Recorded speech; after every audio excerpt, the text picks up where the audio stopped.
Marshall. One cannot be wise and in love at the same time, said the poet. And what is the implication?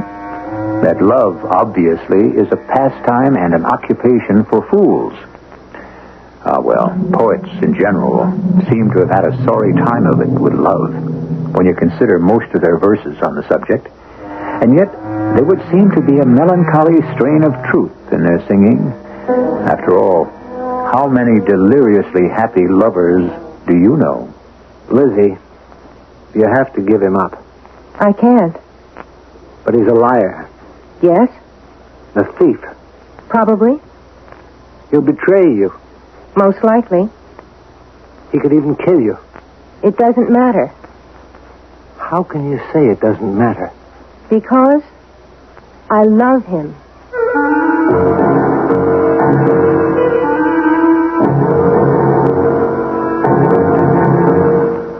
Our mystery drama, Just to Keep Busy, was written especially for the Mystery Theater by Sam Dan and stars Robert Dryden and Judy Lewis. It is sponsored in part by Contact, the 12-hour cold capsule, and Buick Motor Division. I'll be back shortly with Act One.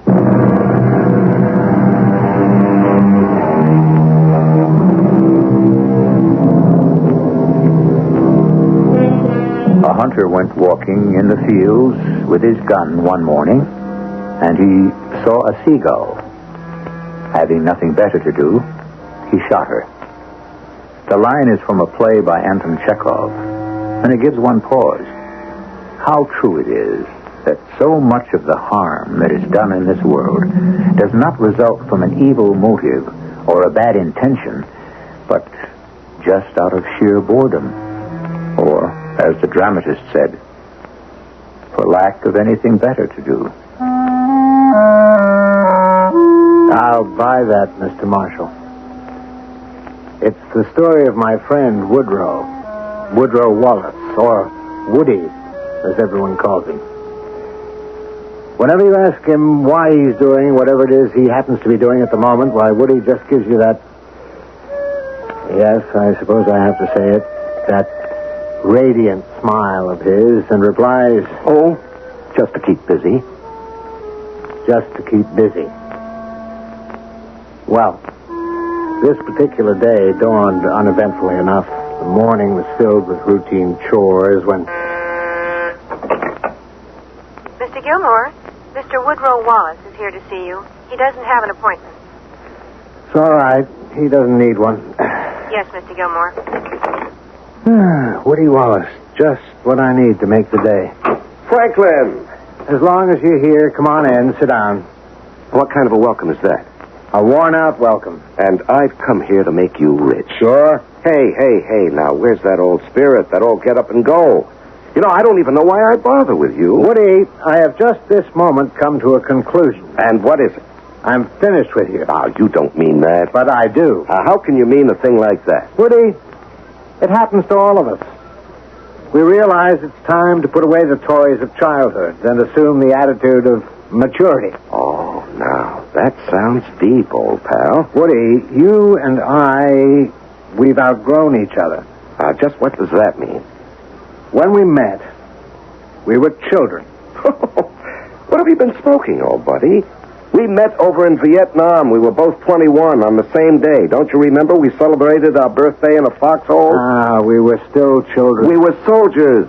What do you suppose soldiers really are? Oh, I knew this was going to be deep. It's a very special bond that holds soldiers together, the shared danger, the absolute dependence on each other. Oh, I need a drink. But with the return to civilian life, that special bond disappears. And the reason, the basis for the friendship vanishes, which is why most of them peter out. But not ours, Frankie. Not ours. Now, Frankie, did I say I came up here to make you rich? Forget it. It's gone and forgotten. Not just rich, Frankie. I'll have you rolling in wealth. No. Money to burn. No. I refuse to listen. I am deaf to any offers, deals, proposals, propositions in any form, shape, manner whatsoever. Okay. Just to show you there's no hard feelings, I'll take you to lunch. I can't go. I'm expecting a call from a client. He can call back. It's important for him to talk to me. You know, Frankie, I was counting on you. Now, you know how I hate to eat alone. I'm sure something will occur to you. Something just has. That girl you've got out there. The new one. What's her name? No, Woody. What do you mean, no? She's different. Frankie, come on, they're all the same. She's a very naive, sweet girl. They're the best kind. What are you saying? Do you know what's wrong with our society? We've lost our innocence. People are too jaded, cynical. What a joy to go with someone who's fresh and sincere. Yeah, but Woody, you're engaged. Sure. And Sally's in Europe. Lizzy is a very quiet... Lizzy, is that her name? Yes. And what I'm trying to say Lizzy, is... I'm in love with the sound of it. She's a very quiet girl, Woody. Tell me, old combat buddy, have you got a little action going there yourself? Certainly not. I got me a clear field, huh? No, she's not your type. Is she or is she not of the female gender? What I'm trying to tell you is that she's a very vulnerable girl. Uh-huh. Well, tell me, is she old enough to vote? Of course. All I'm doing is just giving her an opportunity to cast a ballot. Woody, a thing like this, what do you want to start it for? Just to keep busy. Yes? It's Mr. Timkins. Oh, yes. He's extremely anxious to talk to you. Yes. Lizzy. Yes, Mr. Gilmore? Well, old buddy, I will leave you here to toil in the salt mines. Bye-bye. Lizzy, Yes, Mr. Gilmore? What is it? What indeed? What could I say to her? Woody Wallace, a notorious rake. They still use that word? Would she laugh at me? Woody Wallace is going to ask you for a date. Say no. Well, I mean, she's only my secretary. Besides, old Mr. Timkins wanted to talk to me. He had $2 million that he wanted me to invest for him. I couldn't keep him waiting. Besides, Lizzy is a highly sensible girl, and she would spot Woody for exactly what he is. Or would she? She certainly wouldn't go out to lunch with him. Or would she? Oh, you're back from lunch. Yes, Mr. Gilmore. It's 1:45. Did you have a nice lunch? Very nice. Really? Where'd you have lunch? Oh, I just had a salad and iced tea downstairs in the coffee shop. Oh, that's fine. Your friend, Mr. Wallace? He asked me to lunch. Oh, did he? Yes. I said no. Well, that was very, very But good. I am going to have dinner with him. You're going to have dinner with him? This evening. Lizzy, you shouldn't. Mr. Gilmore. Now, I realize I may be talking out of turn, but I feel responsible. Responsible? Why? Well, he's a friend of mine. And? And if he hadn't come up here to see me, you would never have met him. And I would have been the loser for it. How can you say that? He's so handsome. And so charming. Now, Lizzy, please, listen to me. You've heard of collectors, stamp collectors, book collectors, art collectors. Well, Woody Wallace is also a collector. Really? What does he collect? Women. To him, every woman he sees represents a conquest. When he's made his conquest, he drops her. You believe me? Why would you lie to me? Besides, I knew it. And knowing you'd still go out with him? Of course. Oh, I understand. You think you're going to be the one who can conquer him, Well, forget it, Lizzy. All we're doing is going out to dinner. Lizzy, he's engaged to be married. I know that. In other words, Lizzy, there's nothing I can tell you. They went out to dinner that night, and the next night, and the one after. They had lunch together every day. Saturday afternoon, I went to the club. They were playing tennis. Sunday morning, when I went to the club, they were playing golf. And Sunday afternoon, Woody asked if he could borrow my sailboat and take her sailing. Well, the change in Miss Lizzy Wentworth was marvelous to behold. She'd always been efficient, but now she was effervescent. Mr. Gilmore, isn't it a fantastic day? It's not bad. Do you know who knows how I feel? Or I should say knew? No. Who? Robert Browning. Browning? You never heard of Browning? Oh, you must mean John Browning. He invented the machine gun that bears his name. Robert Browning, the poet. Oh, wonder if they were related. I always loved poetry, even though I never really knew what it meant. Until just now. Really? You never knew? My favorite. From Pippa Passes by Browning. The years at the spring and days at the morn, mornings at 7, the hillsides dew pearled, the larks on the wing, the snails on the thorn. God's in his heaven. All's right with the world. Well, it sounds very simple to me. Well, how can you possibly know what it means unless you're in love? In love? God's in his heaven. All's right with the world. In love? When you're in love, you know God's in his heaven and how absolutely right the world is. In love with whom? Why, with Woody. Woody? Oh, no. Oh, yes. And Woody's in love with me. Well, how do you know Woody's in love with you? How do I know? Oh, Mr. Gilmore, how do I know the sun is shining? How do I know my heart is beating? You have misjudged Woody. I have? Well, now, Lizzy, just let me tell you this. Why must you tell me anything? I don't want you to get hurt. Hurt? By whom? By Woody. Oh, how little you know Woody. Woody and I were soldiers together in Vietnam. Nobody knows Woody better than I do. You know the outside of Woody, the front he presents to the world, the cover that hides and protects the real Woody. Real Woody? The real Woody. The shy, the timid Woody. The Woody who's frightened by the world about him, who desperately needs love. And I know it, Mr. Gilmore, because I'm frightened of the world myself. Woody and I recognized we were kindred spirits. We planned to be married. Married? Well, yes. That's what happens when two people are in love. You and Woody are getting married? You find it hard to believe. After all, you have so much invested in the Woody you thought you knew, it's hard for you to admit you were wrong. I'm so glad I was wrong. I'm so happy for you.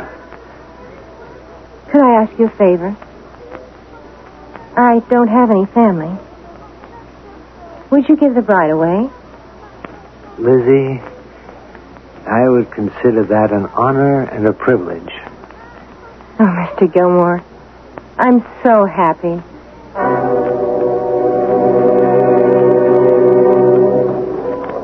Woody, I came as soon as I got your message. What's up? Frank, I want you to be my best man. Well, then it's true. You are getting married. Why else would I need a best man? Well, I'm not sure I can be your best man. What do you mean? You're my best friend. How can you turn me down? It's not that I don't want to be. It's just that, I'm wondering if you're allowed to do both. Both? Both what? Can you be best man and give the bride away? Well, why would you give the bride away? Because she asked me. I don't understand. We only decided this thing a few hours ago on a transatlantic telephone. You mean she just called you from Paris and asked you to give her away? What about her father? Now, Woody, wait a minute. What are you talking about? Who are you going to marry? Now, what kind of a question is that? I'm going to marry Sally, my fiancée. Sally? Well, of course, Sally. Who else?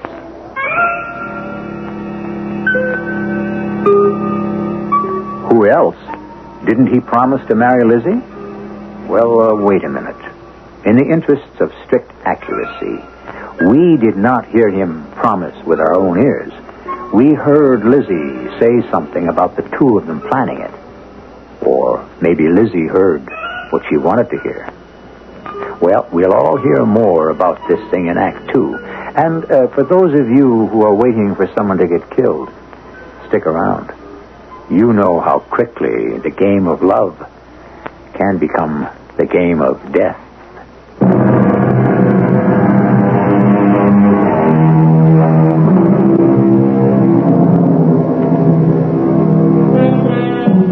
It's an old story, as old as love itself. And as long as love lives, we shall hear it again and again. There are those who give their hearts away too slowly, and there are those who give them away too quickly, and those who never give them away at all. There are those who were born to break hearts, and those who were born to have their hearts broken. And what can be done about it? It's the way of the world. You're going to marry Sally? Well, Frank, to whom have I been engaged on and off these past 5 years? Yes, but... Well, just this noon, she called me. She said, "Darling, my show is a success. They're wild about my designs. I've finally arrived. I'm selling like mad. I can now afford to support you. Let's get married." Yes, but Woody... She's flying in from Paris on Saturday. Wedding is Sunday afternoon, 2:30 sharp at St. Bart's, so be there. Woody. What about Lizzy? Oh, do you think Lizzy would like to come? Why don't you bring her along? Why, you dirty...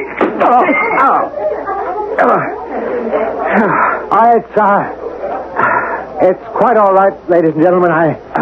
It's just two old buddies having a difference of opinion.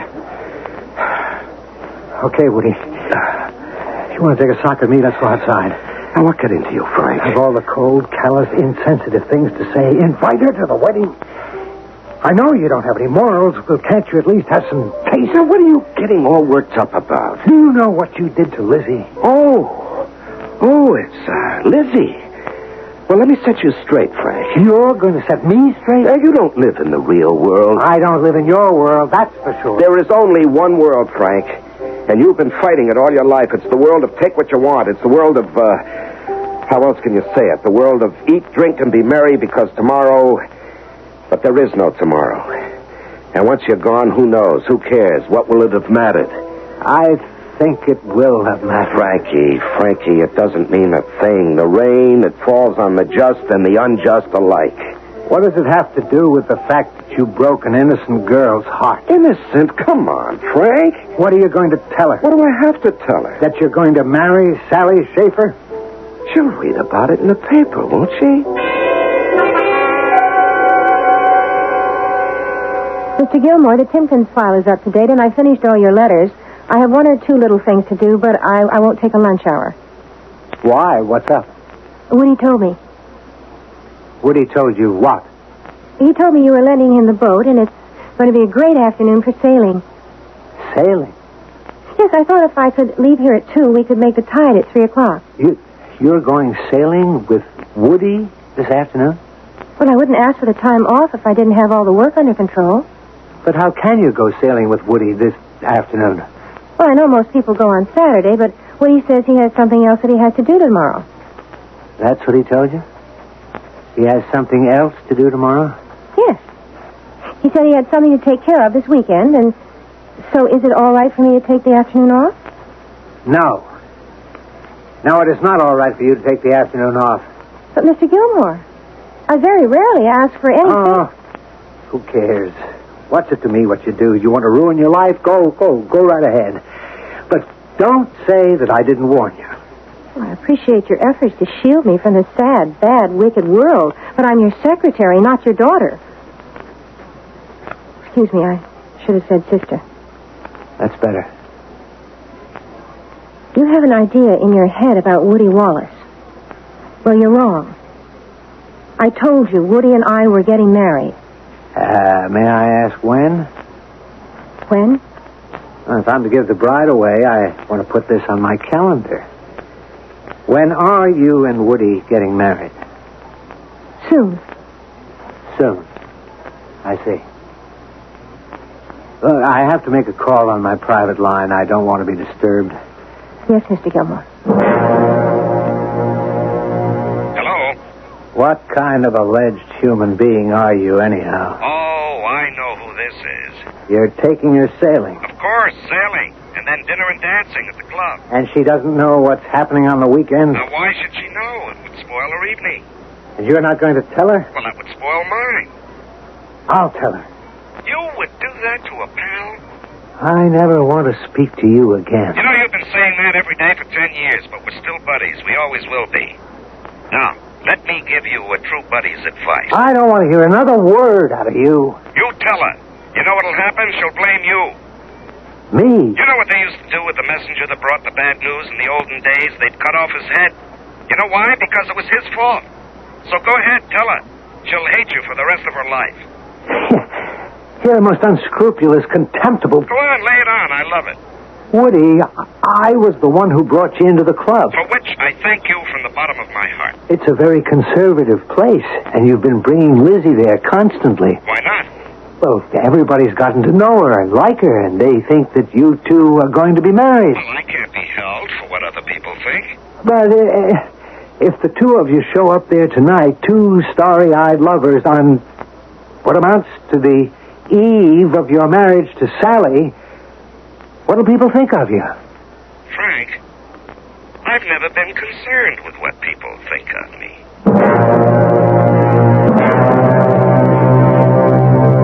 I was going to go out there and tell her. But then, what good would it do? He was right. She would always resent me for it. It's how people are. Sometimes the truth is so unpalatable we have to find a scapegoat. Well, I'd warned her about him in no uncertain terms. What more could I do? What you're about to hear now was told to me by Woody himself. It seems they were out on my boat, just drifting, a mile or two off the coast, listening to the radio, watching the sun set. See how the darkness slowly fills the water and how the sunlight seems to flee from it? You know, I never looked at it that way before. Oh, Woody. Does anyone have the right to be as happy as I am? No one has the right to be more happy. This is perfect, just being here. Is it also perfect for you, my darling? I have never been happier. Now the very last rays of the sun have gone until tomorrow. Oh, darling, I wish Frank Gilmore could see us now. Why? Where does he get his ideas about you? You know Frank. You're so sweet, so loving. You're everything a girl ever dreamed of. Darling, it's dark now. We'd better be heading in, huh? Oh, to think I won't be able to see you tomorrow and Sunday. 2 whole days without you. I don't know how I'll get by. Lizzy. What is it, darling? Is something wrong? You have such an odd tone in your voice. Must be getting a bit hoarse from the evening breeze out here. Oh, then let's head right in, right now. Take no time at all. We have a good following breeze. Now, where did you learn how to sail? My grandfather raised me. Oh? Yes, he was an old fishing boat captain. You would have liked him. He would have liked you. So we name our first boy after him. Zachariah. Zachariah. I realize old biblical names aren't popular any longer, but they haven't been replaced by anything better, have they? And now it's time again for our special feature, Personalities in the News. Today we bring you tidings of one of America's most exciting fashion designers, Sally Schaefer. Do you mind if we turn that off? Oh, please, let's not. She's my favorite designer. We just made a taped telephone interview with Sally in Paris. Sally, can you hear me? Yes, Dick? I understand you had a great triumph in Paris. But I'm coming back to an even greater triumph at home. Are you? Yes, I'm flying home tomorrow. And can you guess why? No, but I'll bet it's exciting. I'm getting married on Sunday. You're what? I'm getting married to the great love of my life, Woody Wallace. Why did you turn that off, Woody? Oh, these celebrity interviews are a bore. What does she mean she's marrying Woody Wallace? Oh, is that the name she said? I didn't hear. Woody Wallace. Well, could be a lot of guys by that name. Is that what you're going to be busy doing this weekend? Getting married? Well... The answer is yes, or the answer is no. It isn't, well. Lizzy, let me explain. Explain what? Everything. Now, this thing was arranged before I met you. Didn't you say you were going to marry me? Well, being absolutely literal, I said we would always be together. I never actually said the word marry. I see. I have to marry Sally. You have to marry Sally? Yes. You see, she has a lot of money. And now she'll have more than ever, don't you understand? I need a lot of money. Lizzy, I have expensive tastes. It's not my fault. No. It's really my fault. Now, I want you to believe one thing. I love you. But you're going to marry her. Well, it doesn't have to be the end of everything. It doesn't? No, she doesn't need a husband. She only wants one for what the kids in school call show and tell. You know what I mean? We haven't been married till now because she's too wrapped up in her career. You're going to marry her on Sunday. Yeah, it's all set. But afterwards... Please, Woody, don't marry her. Now, Lizzy... Marry me. You're the only man I ever... Marry me, Woody. Well, I can't. Don't you understand? I'm broke. I love you, Woody. No woman can ever love you the way I do. That should be worth a fortune. Well, the fact is, I am not good enough for you. You're so beautiful and intelligent. You're soft and warm. Why, you're bound to attract somebody who's worthy of... Please, Woody, please. Lizzy, now look, we're both adults, and we should both realize that it was just one of those things. Lizzy? I'm sorry, Woody. I had no right to make things difficult. Under the circumstances, there's really only one thing I can do. And it's the only thing that makes sense to me. Excuse me. Lizzy, what are you going to do? I'm going to kill myself. Now, Lizzy, don't. Don't! Come back! Come back! Lizzy!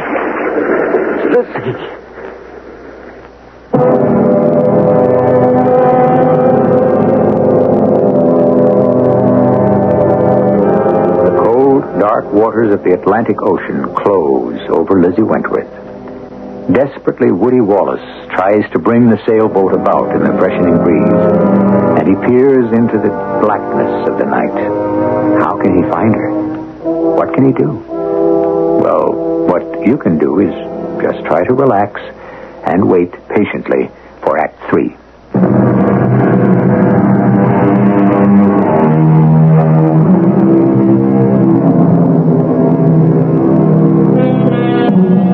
Love, said the philosopher, begins as a game. Light-hearted, joyous, filled with fleeting moments of bliss. Then, just as the sun, shining through the trees, sends dappled shadows playing on the leaves, love becomes a thing of light and dark. All at once, the doubts arise. Shall love emerge into the light or disappear into the darkness? Frank Gilmore is telling the story of Lizzy Wentworth and Woody Wallace. Well, the rest of it you might have read in the papers. He doesn't know how long he sailed about out there trying to find her. Finally, he headed back to the club. As he stepped off onto the pier, old Tom Higgins, the dockmaster, was there. Tom told about a very shaken Woody Wallace indeed. Hey there, Mr. Wallace.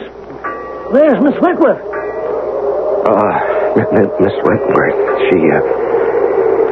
she's out there. In the water, I guess. You guess? What you saying? Well, she fell out of the boat. Fell out of the boat? Well, I guess she jumped. What are we standing here for? We gotta get help. Get the Coast Guard. We gotta get moving. The Coast Guard turned out. So did small boats from all the neighboring towns. There must have been hundreds of craft searching intently all through the hours of the night and into the dawn. But there was no trace of her. I went out myself. But I didn't think we'd ever find her. Around the spot where she'd gone over, is a current that sweeps out to sea. It didn't look good for poor Lizzy. And it was beginning to look very bad for Woody, too. He asked me to meet Sally at Kennedy Airport and explain. Oh, Frank. How are you, darling? Oh, where's Woody? Well, he couldn't make it. Couldn't make it? Yes, Sally, he... Oh, I smell a cover-up. The old faithful army buddy is here to sell me a Mother Goose yarn about my Woody. No. I'm not here to cover up. It's too serious for that. Serious? Well, where is Woody? He's in jail right now. In jail? Oh. Well, what is it? I told her on the way into the city. I held nothing back. I was in no mood to protect Woody, not this time. I told her all about Lizzy, the full story from beginning to end. She listened. Her face betrayed absolutely no emotion. The poor girl committed suicide. It's regrettable. Oh, I know it doesn't make Woody look like a hero exactly. He really didn't commit a crime. That is a legal crime. So on what charge is he being held? Suspicion of murder. Murder? Well, the girl committed suicide. You just said she jumped overboard in an effort. I'm only saying what Woody said. But murder? A great many people refuse to believe she committed suicide. Why? Well, she was a likable girl. Actually, many people would find her lovable. Oh, yes? Well, go on. At the club, they impressed people as a very loving couple. Oh, yes? Most people didn't know that you and Woody were going to be married. I had just found out about it myself. Well, I still don't see where they can have a murder charge. They say he killed her because she refused to let go of him.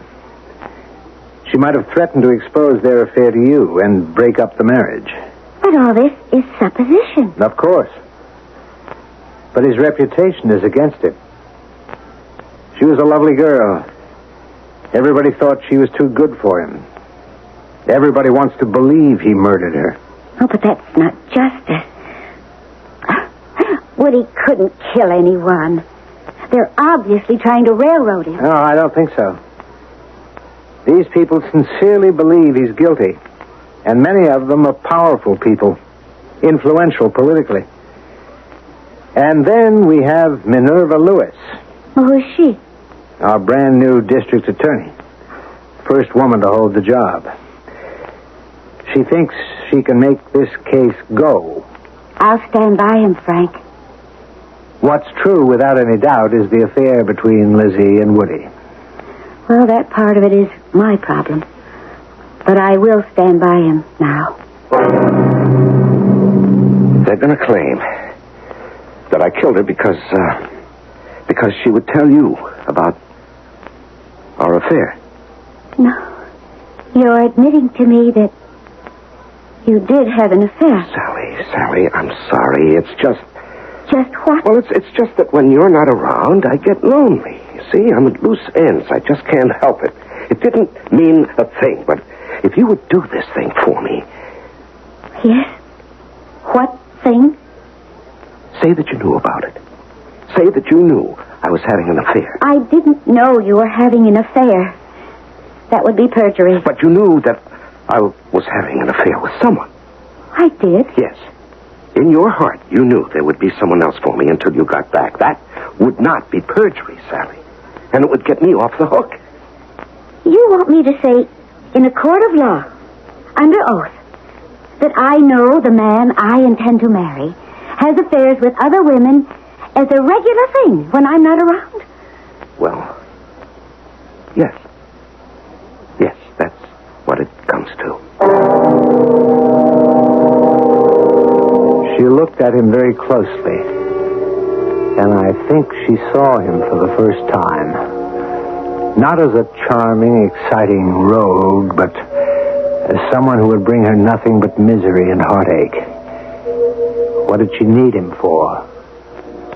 And so she just walked out of there, walked away from him forever. and took with her any real chance he may have had of saving himself. The indictment was handed down, the trial began, and the district attorney obviously knew what she was doing. Mr. Wallace, you had finally decided to marry Sally Schaefer because she had become suddenly famous and wealthy. No, that isn't true. You've been engaged for 5 years. Why marry now, suddenly? Never mind. Your silence has answered the question. But meanwhile, there was a problem. You had seduced Lizzy Wentworth. You had promised to marry her. No, I made no such promise. You did not promise to marry Lizzy Wentworth? No. In that event, you may step down. And the people call as their next witness Mr. Frank Gilmore. Mr. Gilmore, isn't it a fact that Mr. Woodrow Wallace promised to marry Lizzy Wentworth? That's what she told me. Isn't it a fact that she asked you to give her away? Yes. And isn't it a fact that he jilted her? Well... And isn't it a fact that this made you so furious that you had a fist fight with him at the bar of the Ensign Club? Isn't it a fact that you were heard to say to him, "Do you know what you did to Lizzy?"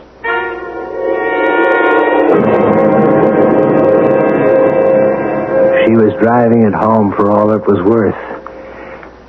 I looked all around the courtroom at the spectators, at the jury, at the judge. The verdict was already in. Ladies and gentlemen of the jury, he lied to her, he seduced her, he broke her heart. And then, having no more use for her, he tried to cast her aside. But she refused to go quietly. She told him she would expose him for what he was to his fiancée. She made the mistake of telling him that on a boat, where he could kill her and throw her body overboard. He has also made the mistake of trying to lie his way out of it. And so stupidly, so clumsily, so obviously.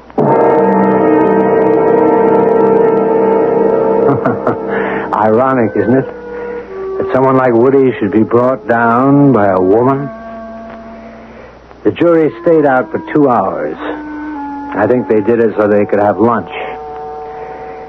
The verdict, guilty. The sentence, life. Frank, I tell you, I'm innocent. I may not have been the nicest guy in the world, but I didn't kill her. She killed herself. Now, you got to help me. There's got to be justice. Yeah. You believe that now about justice and right and wrong. Now, don't lecture me. You're the only friend I've got in the world. Help me. But what could I do to help him? I tried to get some people interested in his case, but he was hardly a sympathetic character. And so the months went by, and a year, 2 years, and I would get notes from Woody. Frank, you got to get me out of here. I'll suffocate in this place. And I felt bad, but what could I do? Then one day I was on a business trip, and I stopped for lunch at a restaurant in a small southern coastal town. There was a girl sitting at the next table, and she was with a very tall, very handsome man. And she seemed so familiar. I must have been staring at her because she got up and came over to my table. Yes, Frank. It's Lizzy. Lizzy. But you're dead. I was almost dead. I wanted to die. But once I was in that cold water, I changed my mind. I struggled. I fought. I wanted to live for hours and hours. And just as I was about to give up, a man came by in a boat and he saved me. Well, why didn't you... I must have been in the water a very long time. I was sick. I didn't even know who I was for a while. But the man brought me back to health. The man who's at the table with you? Yes. We fell in love. Love, Frank. Not the delusion of it that I'd known with Woody. Not that awful, self-destructive madness. But love, as it's meant to be. And now, God's truly in his heaven, and all's right with the world. Well, God may be in his heaven, but Woody's in jail. I know. You could come forth and he'd go free. I know. But Lizzy, he doesn't belong there. Doesn't he? Lizzy, I could tell the authorities you're alive. You're not saying that with very much conviction, Frank. Besides, you couldn't prove it. You don't know where I live, or what my name is now, or how to find me.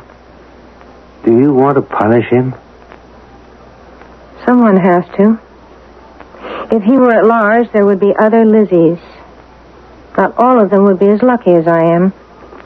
You going to let him stay there for the rest of his life? Probably not.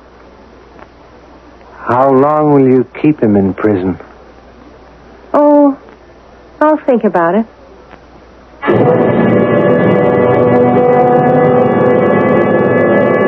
And as far as I know, she still is thinking about it.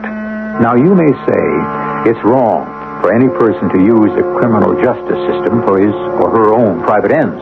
But life has its little ironies, doesn't it? There are many guilty people who really don't deserve to be in jail, and many innocent ones who do. And all we're doing is adding to the confusion. I shall return shortly.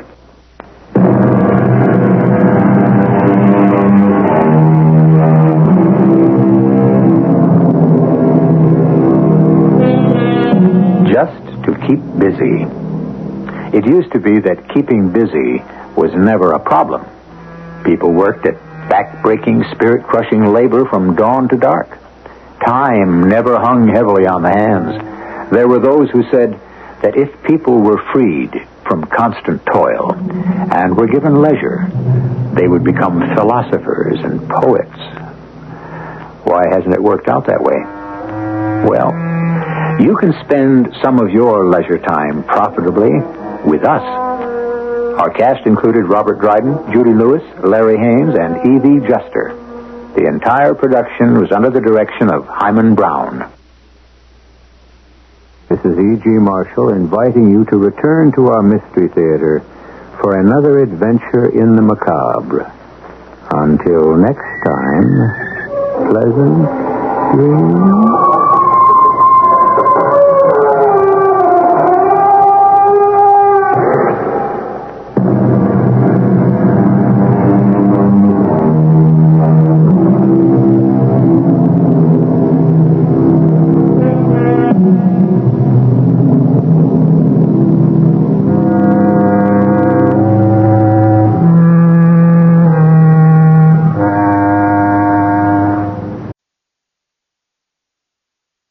Mutual Studios in Washington, I'm Fulton Lewis, and that's the top of the news as it looks from here.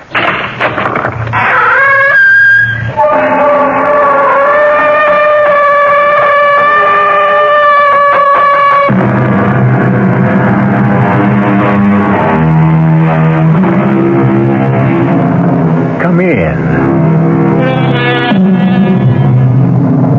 Welcome. I'm E.G. Marshall. Welcome to the sounds of suspense, the fear you can hear. Vengeance is traditionally supposed to be the province of the Lord. But too often, individuals decide that they will take it upon themselves to mete out punishment to those who may richly deserve it. The results are almost always devastating. As witness? You ask me how we're going to kill him, Harry. We're going to shoot Jason Grant in the belly. Is that painful? Very. You don't like the idea? I like it so much, it scares me. Then it's a deal. You're with me? I'm with you. All the way. Have you thought about a place, a time for the execution? Yeah. You bet.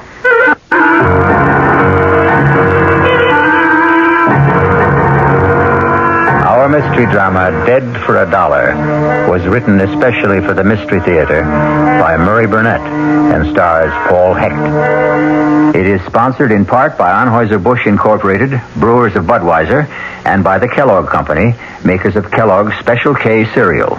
I'll return shortly with Act One. Ever see a beer drinker pour his beer real easy down the side of the glass? Maybe you do it yourself. If so, the Budweiser brewmaster thinks you're missing something, especially if you're a Budweiser drinker. You see, Bud is brewed, so it will kick up a healthy head of foam. Exclusive beechwood aging and natural carbonation make it a lively brew. Well, anyway, pouring Bud plunk down the middle of the glass helps bring out the best in that clean white Budweiser foam and real beer aroma. It also helps you get the full benefit of a taste, smoothness, and drinkability you'll find in no other beer at any price. Remember, brewing beer right does make a difference. Next time, pour that Budweiser right down the middle and see for yourself. Anheuser-Busch, St. Louis. This is WOR New York, your station for the Mystery Theater.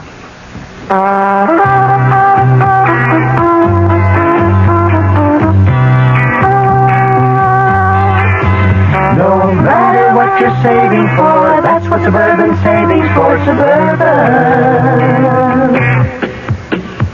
Suburban Savings offers you a regular savings account with flexibility. You can add any amount to your account whenever you wish. Withdraw whenever you want. Suburban Savings pays a 5.25% annual interest rate on regular savings paid quarterly, which earns an annual effective yield of 5.47%. Interest is compounded continuously from day of deposit to day of withdrawal, as long as $50 is maintained in the account to the end of the quarter.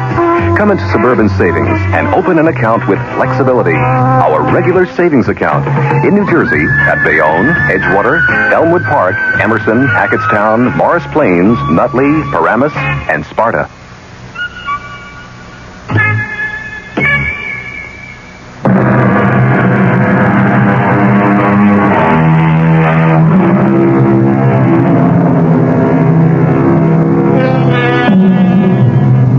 In today's world, the golden key to success is too often unfortunately attained through absolute ruthlessness and utter disregard of ethics, morality, and the rights of others.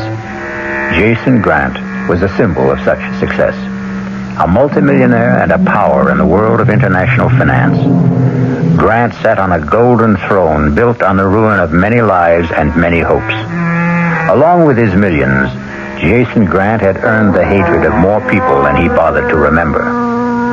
This day, two men in whom the fires of hatred burned sat in a bar. Another toast, Harry. Why not? To Jason Grant. May his soul rot in hell. Amen.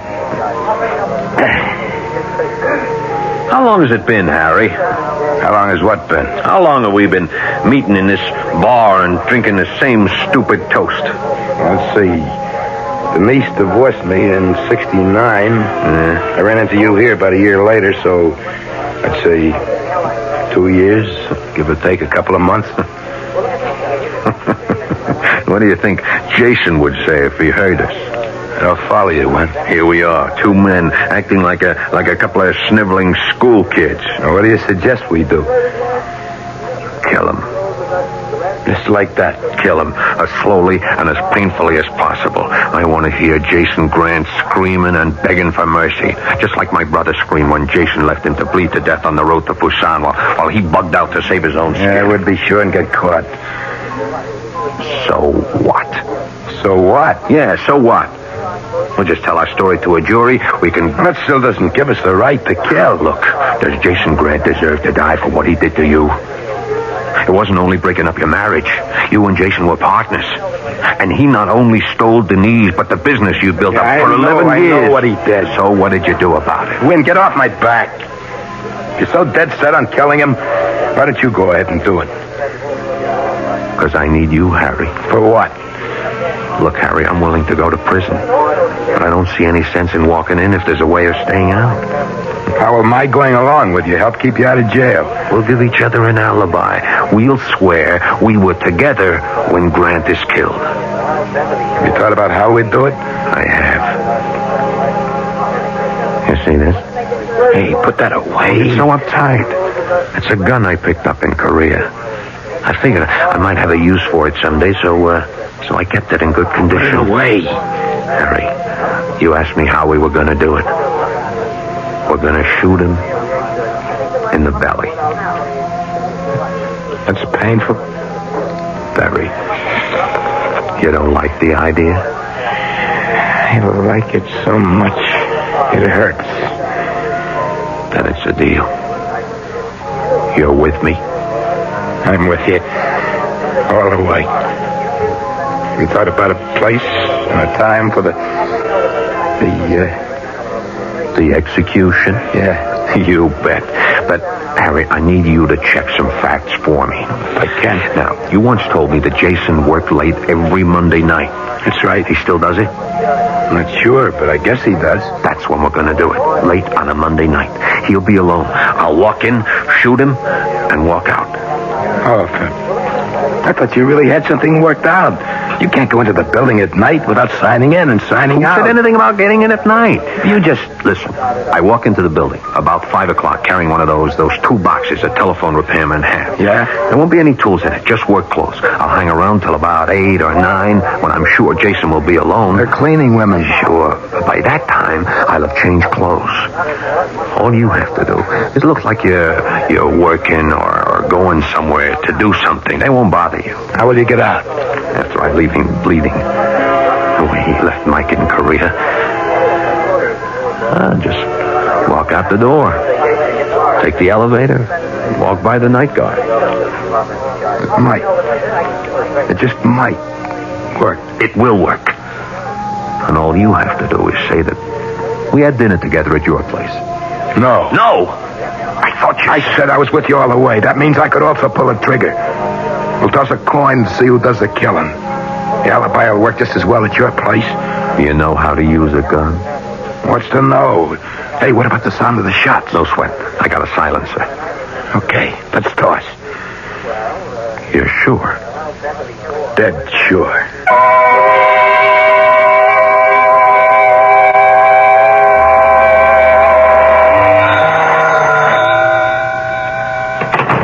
Jason Grant's office. Mr. Grant, please.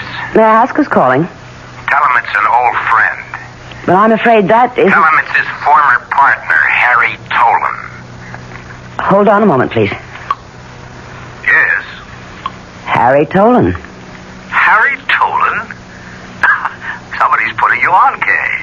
Maybe. I've never met Harry, but he sounds as he would sound from what you've told me. Have I ever told you you're bright as well as beautiful? I think maybe once. Do you want to talk to him? Why not? He must be really desperate to call me. I'll enjoy listening to him sweat. Your pleasure is my only desire, sir. I think you've proved that. Thank you, Mr. Grant. Go ahead, Mr. Tolan. Jason?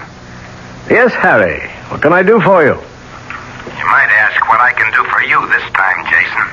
That will be the day. It is the day.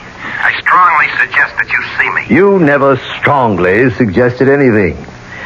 I'm all tied up, so you'd better let me hear it now. It's face-to-face, Jason, or it's goodbye. Goodbye. So long. Hold the phone.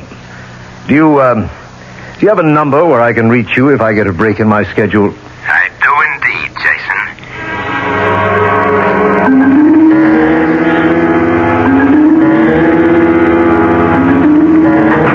Jason, that secretary of yours is something else.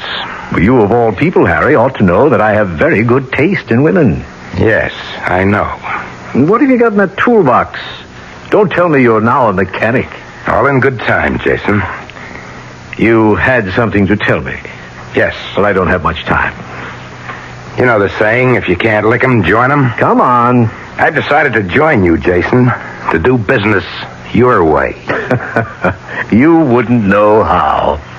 Well, how's this for a starter? Before I tell you what you must hear, I want a certified check for $50,000. When I've finished, I want another 50. And you know me well enough to realize that I'm not going to give you $50,000 just because you asked for it. Not even to save your life? Are you trying to blackmail me, Harry? I'm trying to do you a favor. Your life should be worth at least $100,000. You're serious? You think anything else in the world would have brought me to your office? And before I agree, answer one question. Do you know who's going to kill me? I do. Who? Me. You see, the coin came up tails.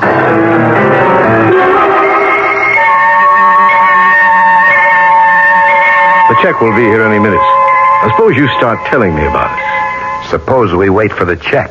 You have changed. Here's the check. Certified as requested. Thank you, Kay. Not at all. Here you are, Harry. Now let's have the story. You remember Win Thomas? Who? Win Thomas. You served in Korea with him and his brother. Oh, yes, I remember him. He's never forgiven you for running off and leaving his brother to die. He's a damn fool. The kid would have died anyway. I had my own neck to save. He doesn't agree with you. Well, this isn't worth $50,000. And how about this? Put that gun down. It's Win's gun. We tossed a coin to see who was going to use it. On you. You're crazy. You're lying. Am I? You asked me about the toolbox I'm carrying. If you care to look in it, you'll find a repairman's uniform. I'm supposed to stay here tonight until you're alone. You still work late on Mondays, don't you, Jason? Yes. And I'm supposed to come in here and shoot you with a silencer you'll also find in the toolbox. You'd never get away with it. Maybe not. But Win's waiting at home right now, and he'll swear that we had dinner together. Now, how about the other 50? You've got about as much chance of getting that as you have of cashing the check I just gave you. What? Try it. It's certified. Not by the bank. We have a stamp here which looks authentic. Did you think you could really put something over on me? Yes, I see by your stupid face you did. Now get out of here before I call the police. They'll never believe you. I'll tell them. You'll tell them what? You see this? This is a tape recorder. Every word you said is right here on tape. Now, what do you think the police will say when they hear it? Your confession, if it's really true and not a con game. Now put the gun on my desk and get out. I thought I could play your own dirty game, but you're right. I can't. But I can still kill you. The tape recorder's still on. Would you like to check it? No. Put the gun down, Harry. That's right. Okay. Now beat it. I'll kill you. I promise I'll kill you. But if I don't, Win Thomas will. And that's something you'd better believe.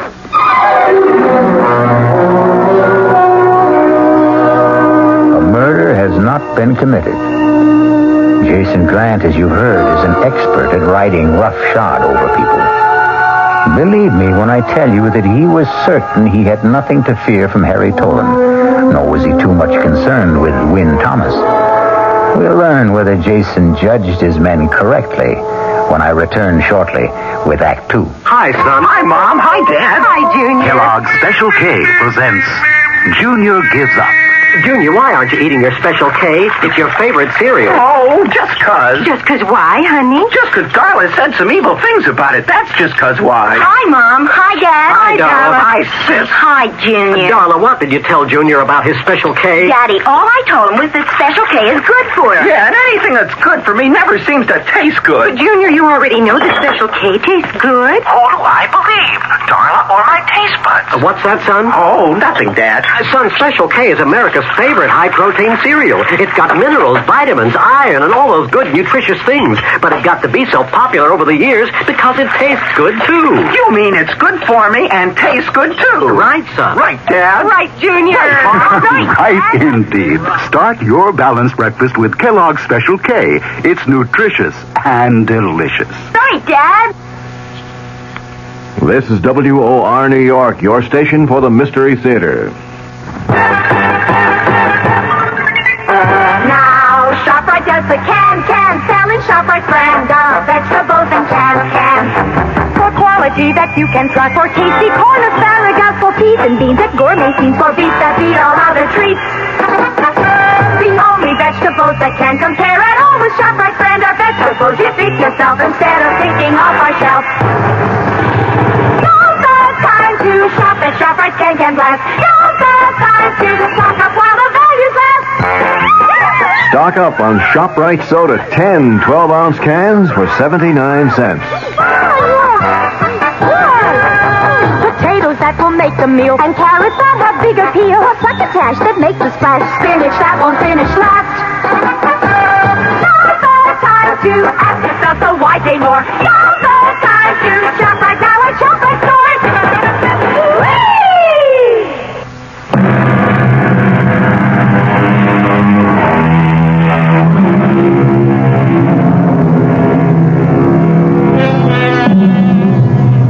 We've heard the ruthless side of tycoon Jason Grant. But we must also be fair and remember that Jason was a family man with a wife and a son and a mistress.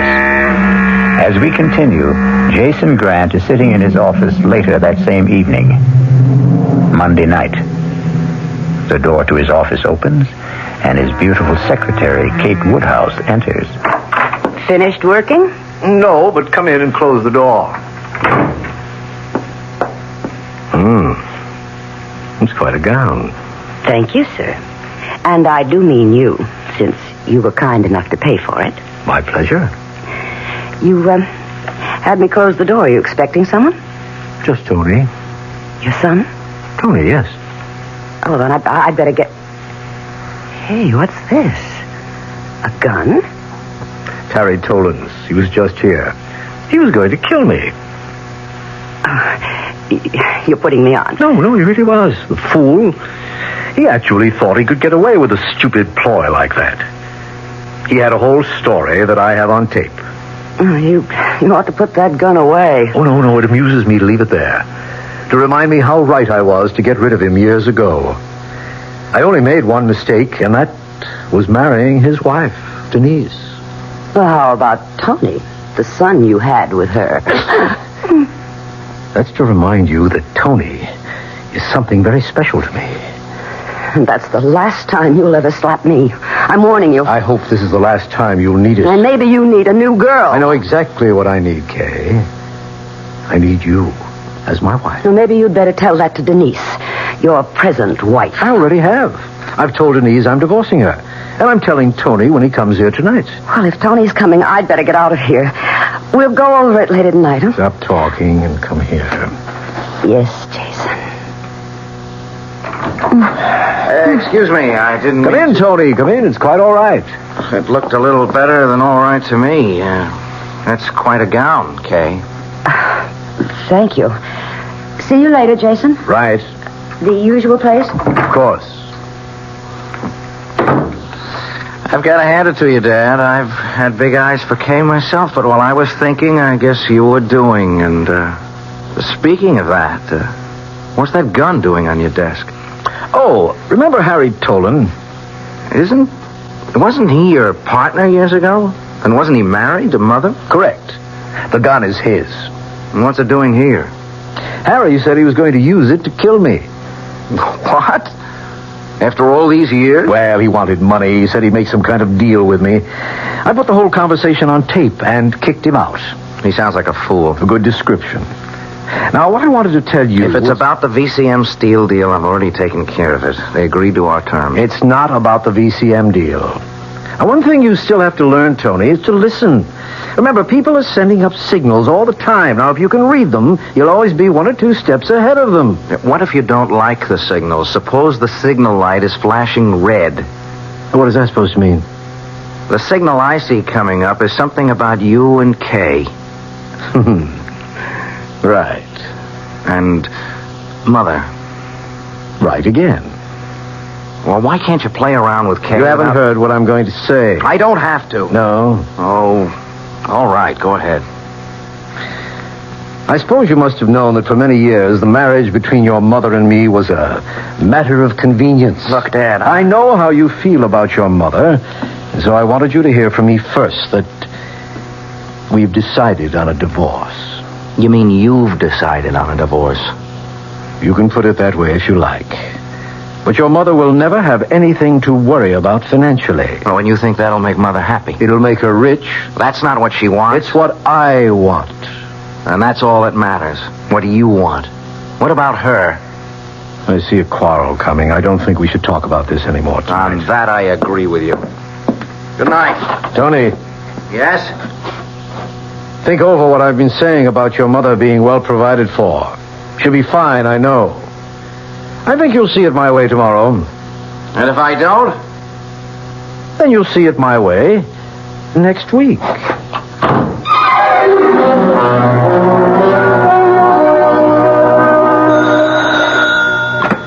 Yeah.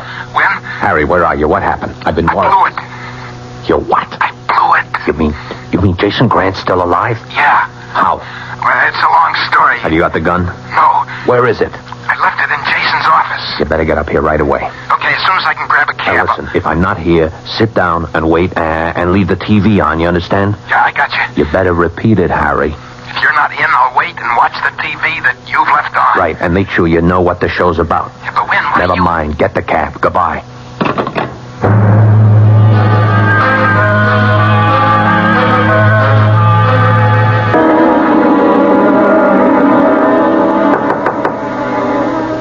Mom? Tony? May I come in? Oh, of course, dear.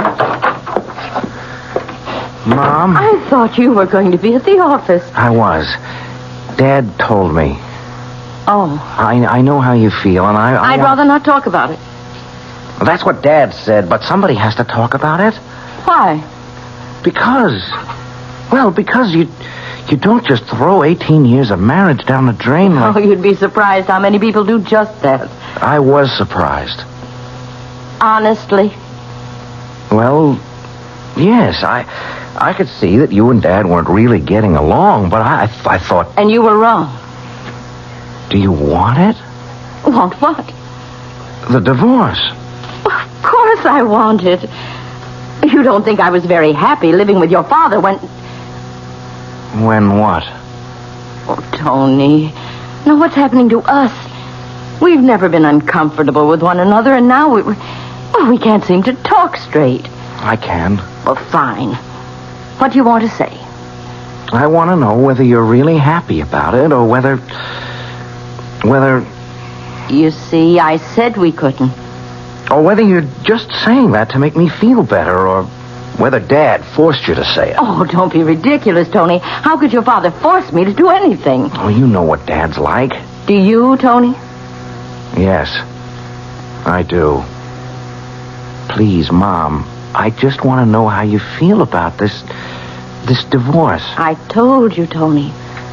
I feel fine. Just fine. The devil you do. And this is the first time you ever lied to me.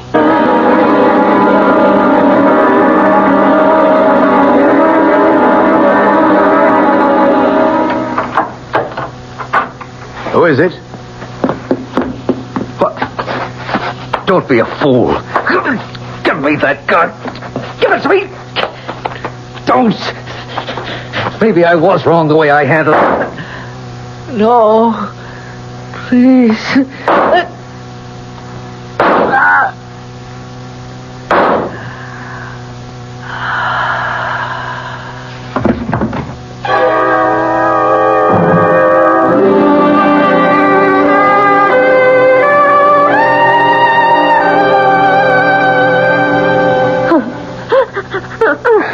I'm sorry, ma'am, but... Well, there's just no gentle way to tell a woman her husband's been murdered. I'm sorry. I'm hysterical, officer, but No, it's Lieutenant, ma'am. Lieutenant Metcalf. Oh, Lieutenant, how can I help you? Just a few questions. But when did it happen? As near as the coroner tells us, around 11 p.m. How? He was shot several times with a revolver. Well, I don't have to ask much about Mr. Grant. Everybody knows about him. I just want to find out if there was anything different about last night. I mean about him or his actions. Oh, no, nothing. He usually worked late on Monday evenings.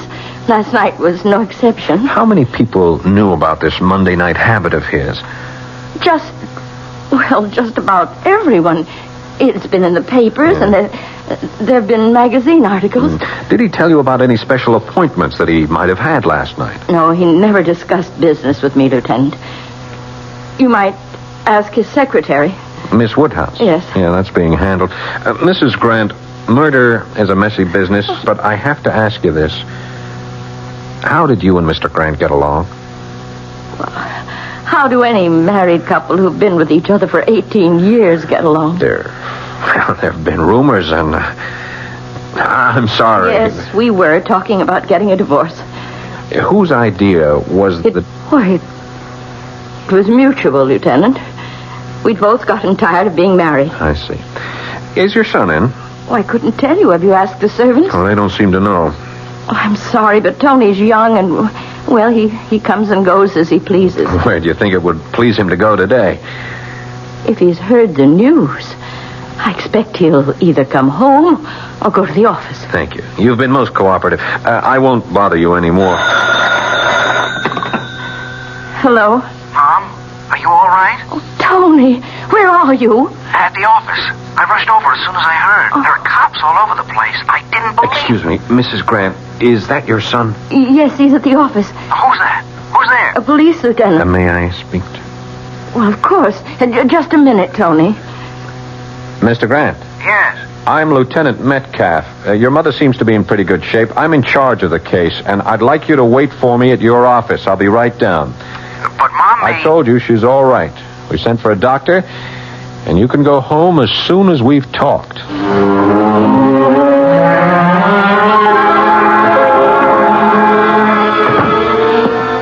Morning, Duffy. Morning, Lieutenant. Where is he? Back in his own office. Lab men finished? They're packing up now. It's a big job, blood all over the Yeah, joint. I saw it. Which way the kid's office? Down the hall and to the left. Anyone with him? Oh, I thought it was okay to leave him alone. How did he take it? About the way they all do. Except... We kept repeating, I don't believe it, I don't believe it. And, seemed as if he really couldn't believe that his father had been murdered. Shock, maybe. Maybe. But from what I've heard about Jason Grant, he was a prime candidate for murder. Oh. Okay, Duff, you hang in here. I'll be right back. Mr. Grant. Who are you? Lieutenant Metcalf, homicide. I spoke with you on the phone. Oh, yes. Come in. I'm sorry, but I'm going to need your help. I'll do anything I can. I have to make funeral arrangements and take care of Mother, Sure. but... Well, how can I help? First, when did you last see your father? Last night, about 9:15. Anyone with him? His secretary, Kay Woodhouse. But she left. Did your father mention anything about appointments that he may have had later? No. Then as far as you know, you left him alone sometime between 9 and 9:30, and he had no appointment scheduled. That's right. And where did you go? Home. Now, it's no secret that your father had a lot of enemies. Can you think of anyone who might have... Look, Lieutenant, it'll come out sometime, so you may as well hear about it now. But first, I want to tell you that I still can't believe it. Believe what? My father's former partner, Harry Tolan, who was also married to my mother before she married Dad. Harry was in yesterday and threatened my father with a gun. What happened to the gun? Now, Dad took it from him. It was on his desk when I was there earlier. I see. And on Dad's tape recorder in the desk, you'll find the entire conversation between them. Thanks. We'll check it. But I'd like to know what it is that you can't believe. Oh, I can't believe that Harry Tolan murdered my father. I've known him for years, and he just hasn't got the guts to kill a man.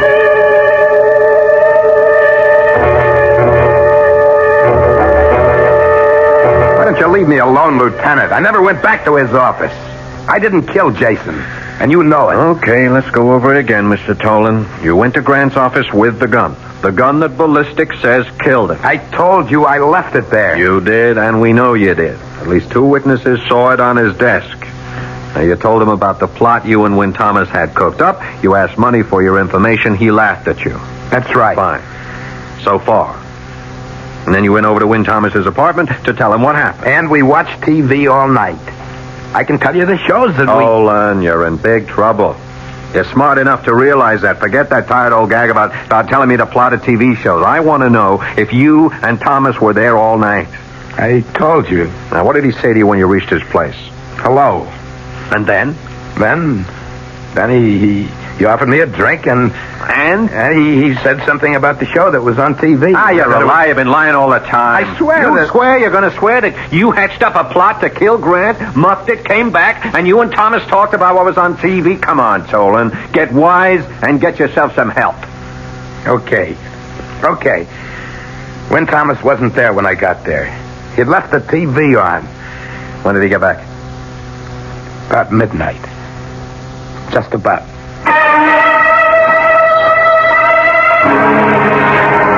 Wynn Thomas and Harry Tolan had their revenge. Jason Grant is dead. Before the body was quietly buried, the police had arrested Wynn Thomas for first-degree murder and named Harry Tolan as an accomplice. The case was closed to the satisfaction of the public and the police. But there may be some surprises when I return shortly with Act 3. I'm Hy Brown, producer of Radio Mystery Theater. We're in our third week of original radio dramas, and I'm glad to report we're not the only ones who are excited about it. A listener in Texas writes, it's the best thing to happen to radio in years. We'd like your comments, too. Right now, we're in the last week of drawings for valuable prizes, 50 of them. 2 AM/FM stereo phonos, 2 travel clock radios, and 46 anthologies of modern suspense. To be eligible, just send us your name and address. Add your comments if you like.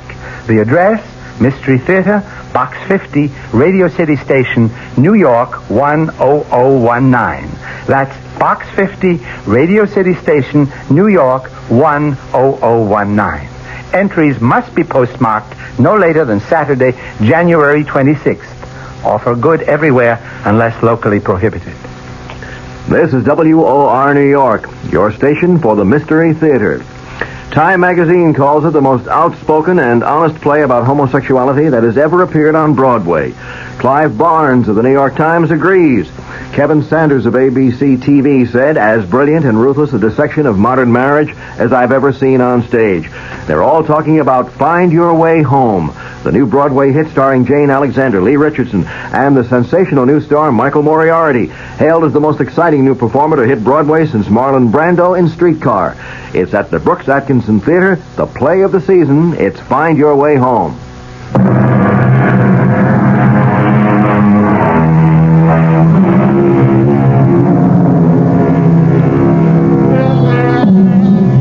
Jason Grant's death made headlines for 2 days.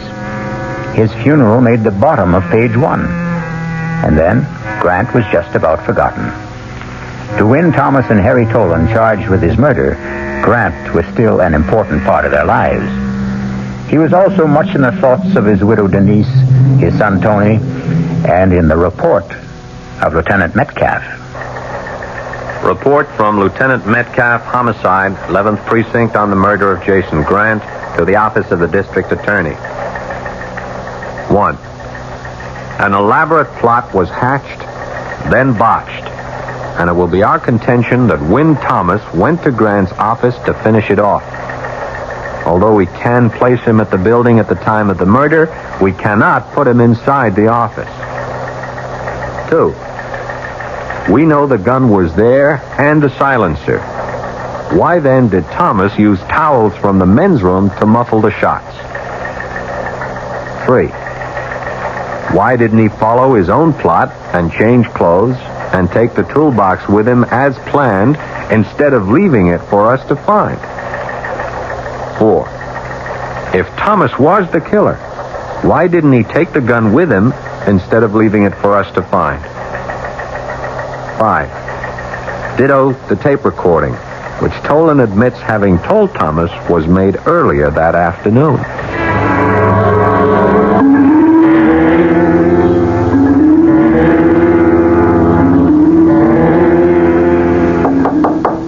Who is it? Denise. Come in. Is it all right if I sit down? You can do anything you want. After all, you own me now. That's foolish. You put up my bail, didn't you? Yes. Why? I felt guilty. Guilty? About you. About the way I left you. Oh, if it's any consolation to you, Harry, I had about 2 months of happiness with Jason. The rest was all a bad trip. We were getting a divorce. Why didn't you get off? I guess I was ashamed to admit to myself or to anyone else that I'd made a mistake. Okay. And that's why you put up the bail bond money. Partly. The other part? Well, I know you, Harry. I lived with you. You're not a murderer. I went along with Wynn's idea. But you didn't kill Jason. And I couldn't bear the thought of you being in jail. What about Win? Well, I wasn't married to Win. Well, neither was I, but I've done just as good or as bad a job on him as you did on me. I don't understand. I told you I went along with the idea. Part of which was that we would alibi each other. I tried, but I messed it up. I let him down. Would you like me to post bail for him, too? Would that make you feel better, Harry? Yes, it would. Where's the phone?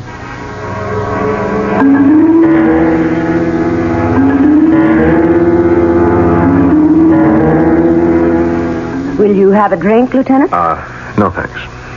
I thought you caught the man who committed the murder. I think we have. But you're not sure.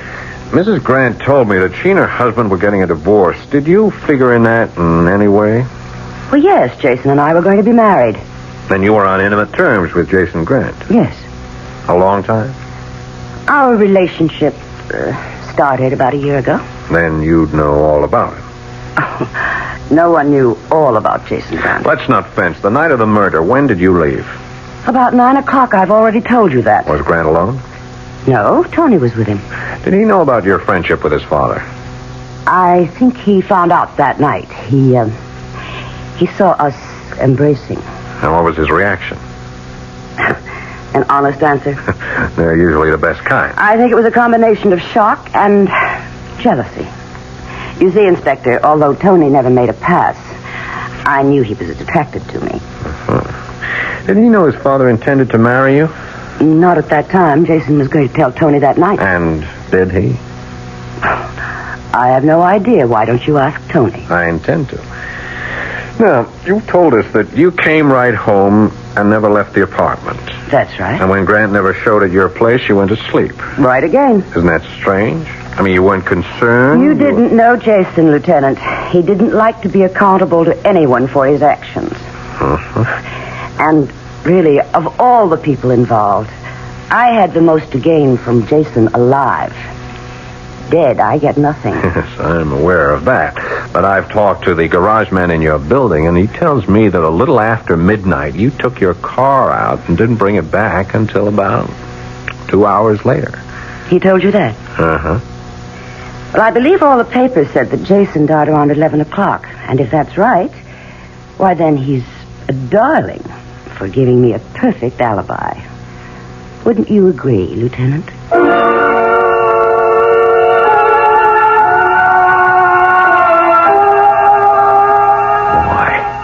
Why?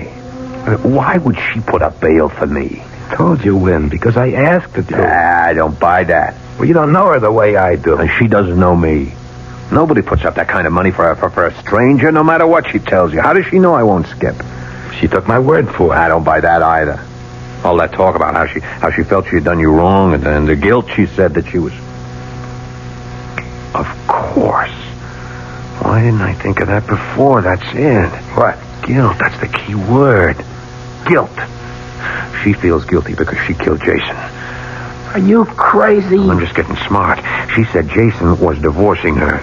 Didn't you tell me she said that? I said they were getting a divorce. Sure. We both know Jason. If he divorced her, he was through with her. She'd never get a cent from him. He'd fix it with his attorney so that she spent the rest of her life chasing him for alimony or a settlement. She couldn't face up to that, so she killed him. What are you doing? I'm calling Lieutenant Metcalf. Now, you listen to me. You say you didn't kill Jason. I don't know who killed him if you didn't, but I know one thing for sure. Denise didn't. And I'm not going to let you throw her to the wolves to save your own skin. That's a noble speech, Harry. Particularly coming from a guy who threw me to the same wolves to save his own skin. You can't make me feel any worse about that than I do. That's one of the reasons she put up the bail. I told her how I felt about letting you down. Yeah? Yeah. Listen. She's got all the money in the world. She can hire great lawyers.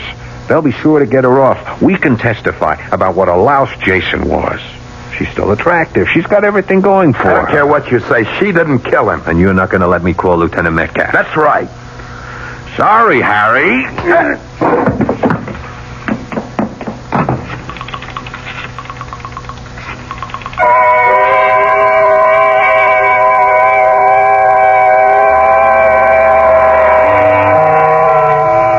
Duffy, bring me the lab reports. Again, Lieutenant? You heard me.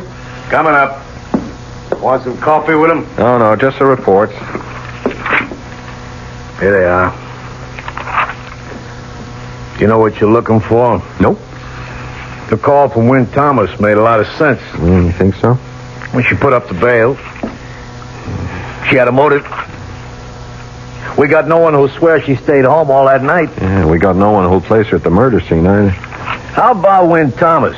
Why don't you think he did it? I didn't say he didn't do it. It's just that there are a lot of loose ends. And I hate loose ends. Hey. You got something? Look here. From the coroner's report. Here, look. Death resulted from one bullet in the heart. 3 other bullets were fired into the body, all below the waist. Well, I don't see what It could be, Duffy. It just could be.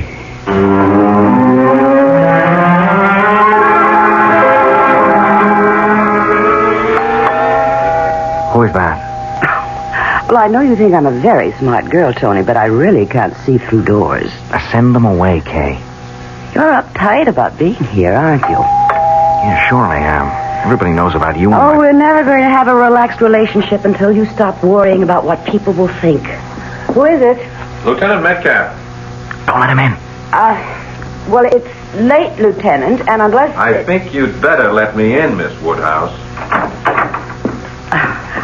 That sounds ominous, Lieutenant. Evening, Mr. Grant. Evening.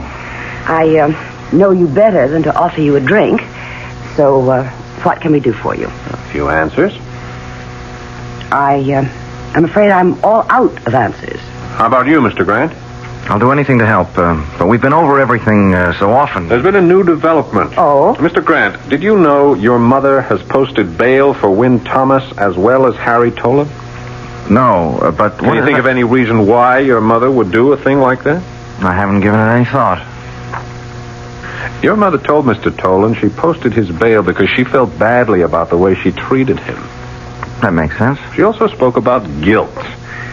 What kind of guilt? That's the question. Thomas thinks it's connected with her not wanting to let an innocent man go to prison for a crime she committed. Thomas is a liar, and you're a fool for listening to him. What makes you so sure? Because I know my mother. She couldn't have killed Dad any more than she could kill a fly. She can't account for a time around 11 o'clock. She says she was at home. We can't place her there. Oh, yes, you can. I was there with her. I was there with her the whole time. Now, that's a stupid lie, Mr. Grant, and I'm sure you only said it because you're so upset. Of course I'm upset. Wouldn't you be if a police officer as good as accused your mother of murder? You're rather fond of your mother, aren't you? Is that unnatural? Or a crime? Not at all, not at all. Well, then why don't you forget about Mother and concentrate on nailing down the case against Thomas and Tolan? Although I can't see what else you need. I need to know why 4 bullets were fired when the first shot killed your father. The killer hated Dad. He just kept firing and firing. We all know how much Thomas hated him and why. But the bullets were fired low. You fellas said there were signs of a struggle. The wounds weren't scattered. They were all below the waist. If you don't mind, I think I'll have a drink. It all seemed very deliberate. Well, maybe it was. Maybe Thomas hated him so much that he stopped in the men's room to get towels to muffle the sound of the shots when all along he knew there was a silencer in the toolbox Tolan left behind. Maybe he didn't have time. It takes time to fit a silencer onto a gun. Or maybe the killer was someone who saw the gun but didn't know about the silencer in the toolbox. Yeah, that's possible. Does your mother know you're seeing Miss Woodhouse? I take it she doesn't. How do you think she'd feel about that, her son taking right up with the same woman his father... You do play a very dirty game of pool, don't you, Lieutenant? Murder is a very dirty game, Miss Woodhouse. Well, Tony, isn't the men's room locked? Does your mother have a key, or do you, Miss Woodhouse? I think you'd better get out, Lieutenant. This is my apartment, and don't come back without a warrant. That can be arranged. What do you think your mother's going to say, Tony, when she finds out that you're in love with Miss Woodhouse, just as your dad was? You think she's going to feel she killed your father for nothing? She didn't do it. She didn't. You know she didn't do it. I just couldn't stand seeing him hurt her that way. And all because he had a picture of himself as the great lover. The great, great lover. So I took care of him. I was glad to take care of him. The way he would have taken care of anyone like him.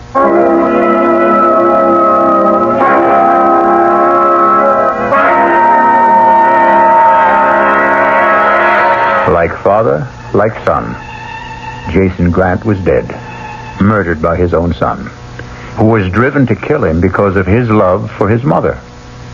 I'll be back shortly. Of course you remember the ad that said, "Follow that man, Agent X39.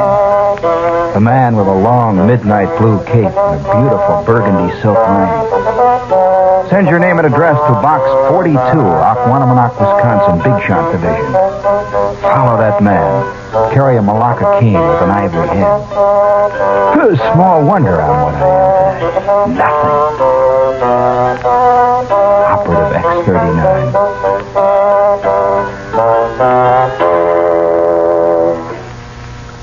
Gene Shepard, tonight at 9:15 over WOR New York, your Mystery Theater station. John Wingate here. At 10 o'clock tonight, the Wingate News Digest. What does it bring you? Economic forecast for 1974. That's right. A top man will tell you what he thinks. He's also straight. If he believes he can't predict, he won't try to predict. In the stock brokerage business, that's unusual. Almost unheard of. That tonight on the Wingate News Digest. Also, you American consumers are getting a break from the companies you've been ripping off verbally. Big corporations, many of them, are setting up their own consumer affairs departments. Why? Because you say you get tired when you call and call and call for repairs and don't get it. A number of corporations setting up their own consumer affairs department. John Wingate, tonight, 10 o'clock, the Wingate News Digest.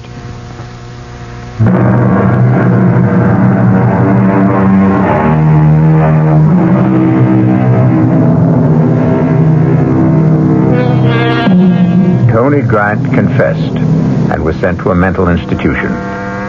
As for Wynn Thomas and Harry Tolan, they had their revenge, and they found it empty. For a while, they kept on meeting every Friday night. But strangely, after a while, they found they had nothing to talk about and drifted apart. It was almost as if with Grant dead, their lives were now without purpose. Our cast included Paul Hecht, Tony Roberts, Joan Lovejoy, Mary Jane Higby, George Petrie, and Joseph Julian. The entire production was under the direction of Hyman Brown.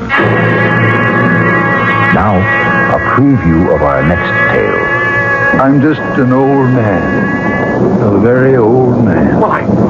I took it for granted. No, I know nothing. Only what I see, what I feel. Did I harm her? No, I even think she's a little better. Her eyes, they look brighter.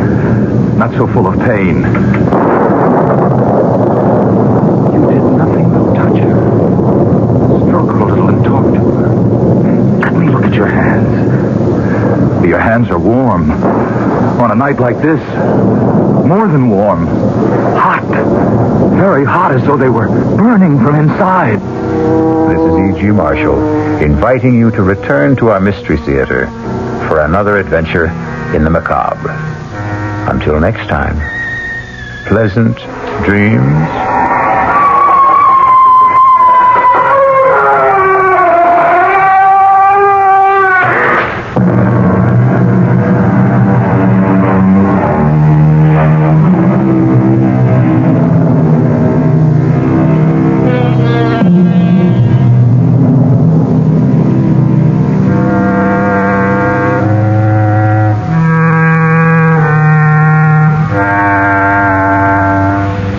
Yeah.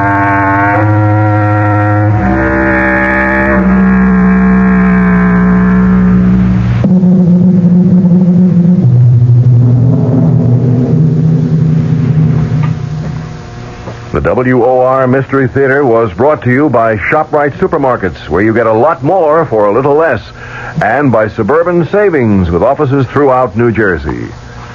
The preceding Mystery Theater program was furnished by the CBS Radio Network. And be sure to be with us tomorrow night at the same time, following the Fulton Lewis commentary, for another WOR Radio Mystery Theater, A Very Old Man.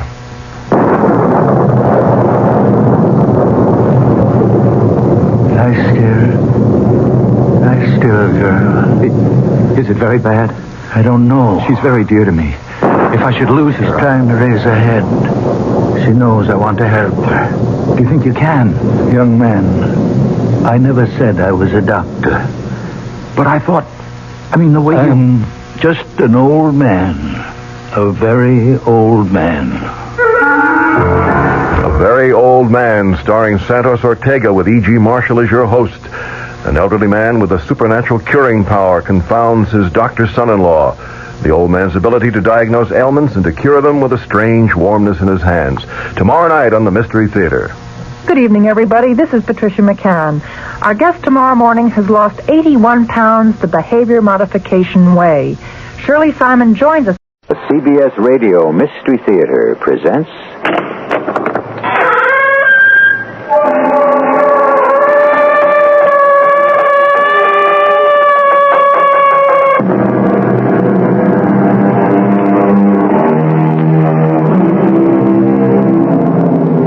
Come in. Welcome. I'm E.G. Marshall. The story you're about to hear concerns itself with, if you'll permit a worn-out but once popular word, togetherness. My dictionary defines togetherness as the state of being or belonging together. Notice that it does not say being and belonging, and that's where I presume to take issue with the great second edition of Webster's New International. If togetherness is to mean what I feel it to mean, then it's not enough to be. It is necessary also to belong together. My sister's going to have a baby. She's going to name it Rose, I think, after me. Your sister, did you say? My sister Lily, my twin. I don't even know if she's married. But where is she? Where does she live, this twin sister of yours? In Kamaloka. You know, the Together place.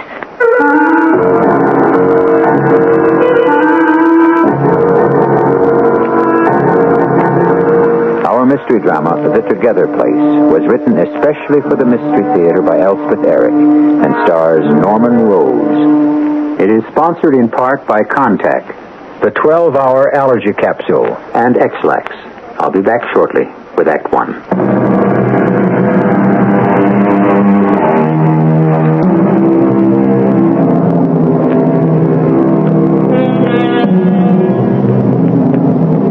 It's hard to be alone. It's good to be with someone. But I assure you there is no greater hell on earth than to be both at the same time. To be alone with someone. Listen now as we bring you The Together Place. Why did I never learn to work a typewriter? But when did I ever have the time? I've never had an hour to spare from the practice of medicine. Not that I'd have spared it if I'd had it. The healing art has been my mistress, my love, my wife, since I can remember and before. But I'm well into the winter of my life now. Hardly any springs remain to me. And I want to get this history down on paper in some fashion or other before I expire. Let's see now, how far had I got?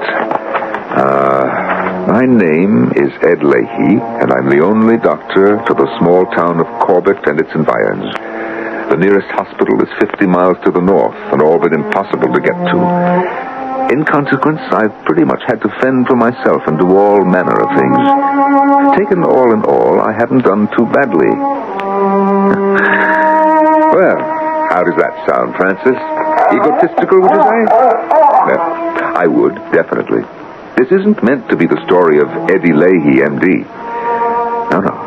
This is the story of Rose Craven and her mother and their strange life on the outskirts of this town in the old house they call Alata.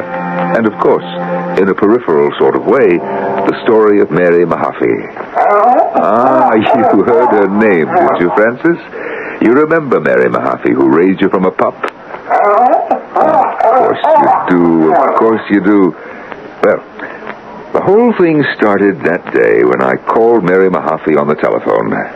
Hello? Mary, it's Ed Leahy. Oh, Doctor. And how's yourself? I'm fine. You? Good enough for an old lady.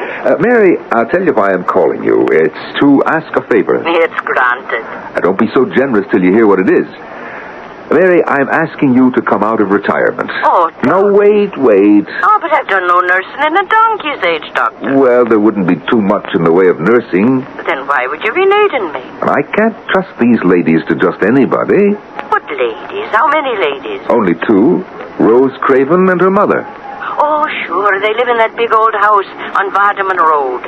The one they call Alata. What ails them? Well, the mother's had a thrombosis in her leg, and I've got her confined to her bed for a spell. And the daughter, well, I don't know for certain what ails young Rose. Mary, will you drive out there with me tomorrow and see what you think? About taking on the job for a few weeks, anyway. Give me a chance to catch my breath. For you, Dr. Leahy. Only for you. Mary Mahaffey. What a woman. I discovered her on one of my trips to the distant hospital where I'd had a post-operative patient. Mary was a registered nurse as well as a surgical one, and I'd been impressed not only with her skill but with her whole robust personality. And when she tired of the grind of hospital work, I persuaded her to move to Corbett, where she took some of the burden off my shoulders, practicing midwifery and such. We'd become a team, you might say. And when she retired, I missed her sorely.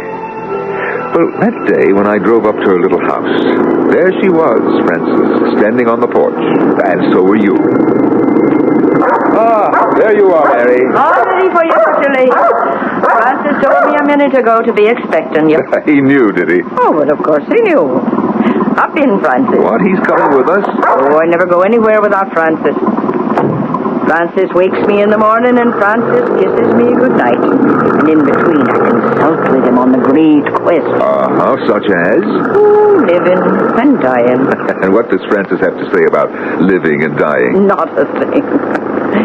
But he's concerned that I should fret about them so. And you better be telling me something about Miss Craven and her daughter, in case I decide to take the case. Yes, I'd better. Because they're not the ordinary run of patient you're used to. You might say that they're eccentric. Well, no, I'm not a psychiatric nurse, Dr. Leahy. They don't need a psychiatric nurse.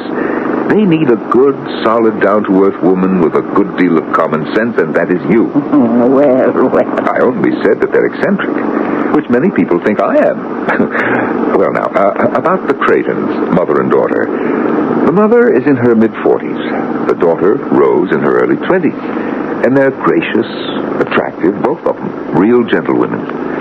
The mother has been my patient most of her life, and I myself brought the daughter into this world. And where's the father? Where's Mr. Craven? Oh, heaven knows. The morning after Rose was born, he came into his wife's bedroom, kissed her on the cheek, told her what a pretty baby she'd given birth to, and left the house. That was the last she ever saw of him. A sweet savior. Oh, no wonder the lady's eccentric. She's lucky she's not daft entirely. Well, it took a few years. She shut herself up in Alata. The place belonged to her. It had been her father's. And she confined herself to raising a child. I suppose for a while she thought Mr. Craven would return, but he never did. And she never looked for him?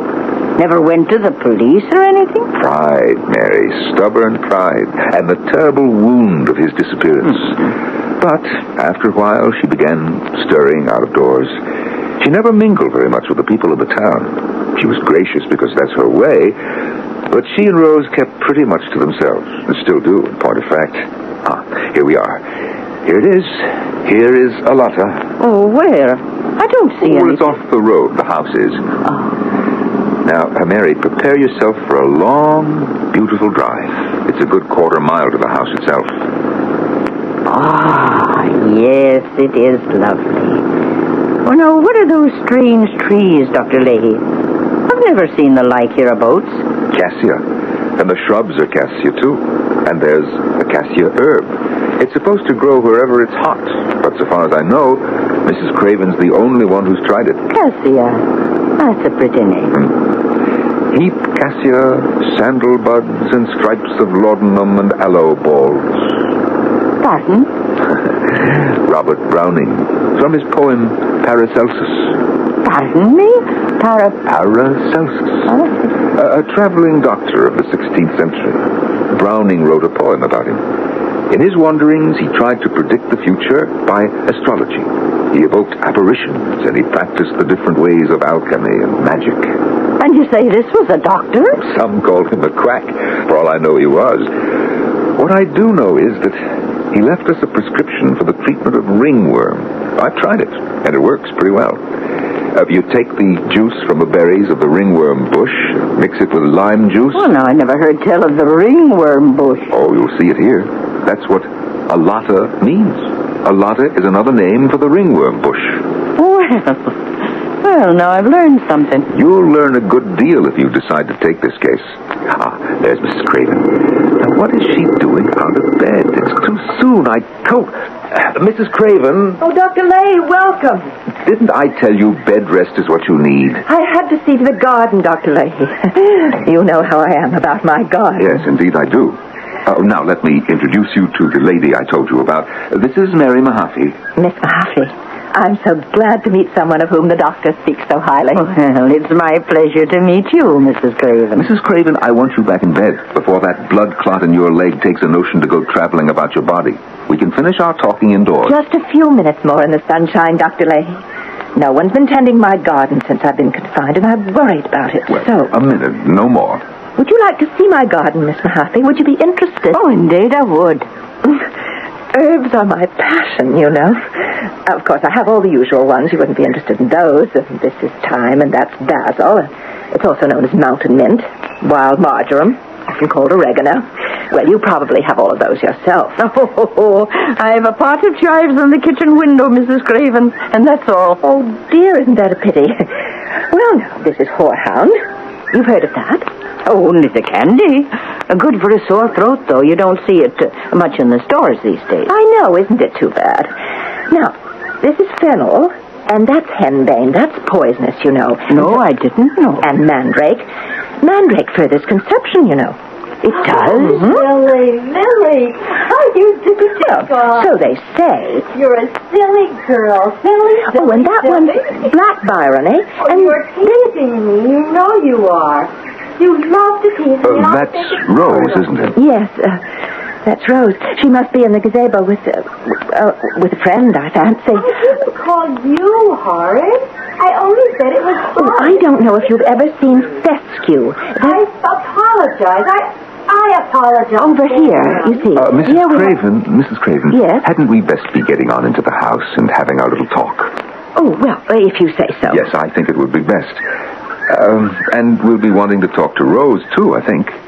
Well, all right. Shall I fetch her? You think she's in the No, gazebo? I'll call her. She'll come for me. She won't for everybody, but she will for me. Rose, honey. She'll come for me. She always has. Rose! I think is that Rose? Yes, that's Rose. Yes, that's my baby, Rose. Honey, we've been waiting on you.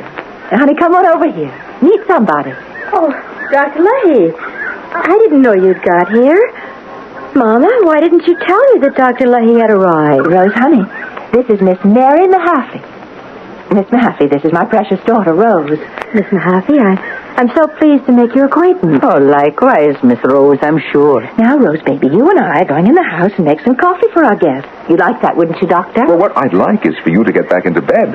Well, I'll do just that, and Rose can make the coffee. Good. She'll put a smidgen of senna into it. That gives it a mysterious flavor. Come on now, Rose, darling. Rose, wait a second, will you? Yes, Doctor? What about your friend? My friend? The one you were talking to in the gazebo. We heard you talking to someone. Your mother said probably it was a friend.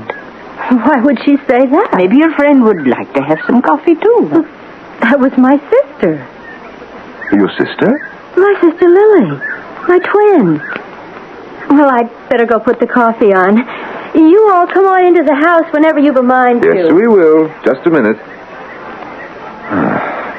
Well, Miss Mahaffey. Oh, Doctor.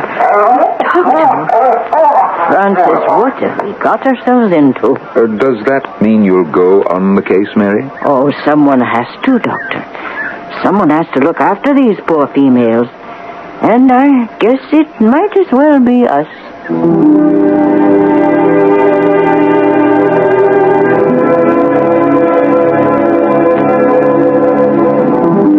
I think it's not an uncommon sensation when, in the course of a seemingly ordinary conversation, a sentence is let drop that makes absolutely no sense at all to the listener. Because we are busy and preoccupied with ourselves, when we hear someone say something nonsensical, at least to us, we choose to ignore it, slough it off, or forget it. Often to be left with a nagging sensation that we have ignored, sloughed over, and forgotten something of enormous importance. I'll be back with Act 2 shortly.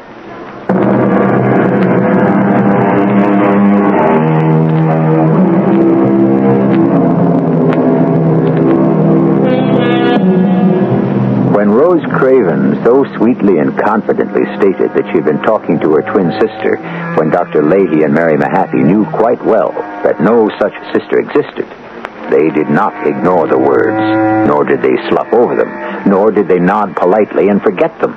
Instead, they treated them with the utmost gravity and attention. And as a result, Miss Mahaffey moved into the Craven house, along with her friend and companion, the dog, Francis. And the next day, Mary Mahaffey moved in with Mrs. Craven and her daughter Rose, as did the dog, Francis. You remember that, do you, Francis? And do you remember when you and Mary Mahaffey came here to my office to report on how things were going? The mother is making progress. She still wears the bandage when she gets out of bed. She's not out of bed too much, is she? Only to check on her precious garden of herbs. I can't keep her away from there. Oh, tell me about the daughter. I can't tell you much, Doctor. Francis could tell you more about Rose than I can. Francis doesn't choose to take me into his confidence. Oh, that's a pity.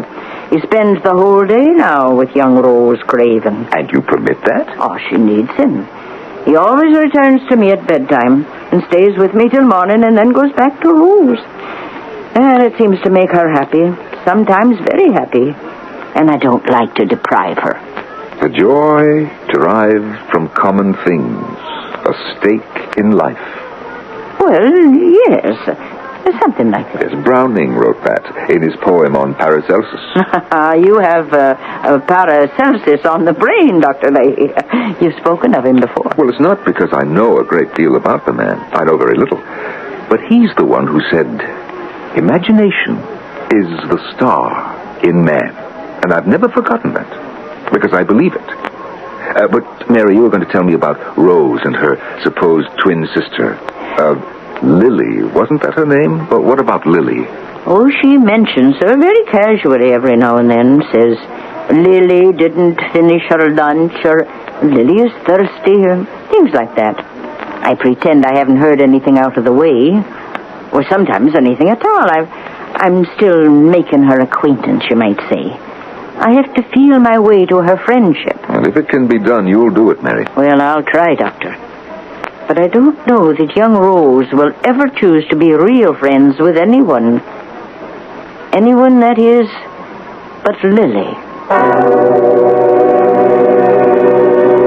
When Mary said that, I began to be seriously concerned about young Rose. And soon after, it was time for my bi-monthly visit to her mother, whose thrombosis showed every sign of having dissolved. So I drove in the old jalopy out to Alata. Mrs. Craven is in her herb garden, Doctor. Where else would she be? Where indeed? It's really the daughter I came to see. But we'll stop off for a minute and have a word with the mother, else we'll hurt her feelings. Yes, by all means. Mrs. Craven? The doctor's here, Mrs. Craven. So I see. Welcome to Alata, Dr. Leahy. Well, your garden is thriving. I do wish I had a cutting from the heart's tongue fern. I don't believe I've ever heard of that. Well, that grows in Australia, but our government is so strict about importing such things.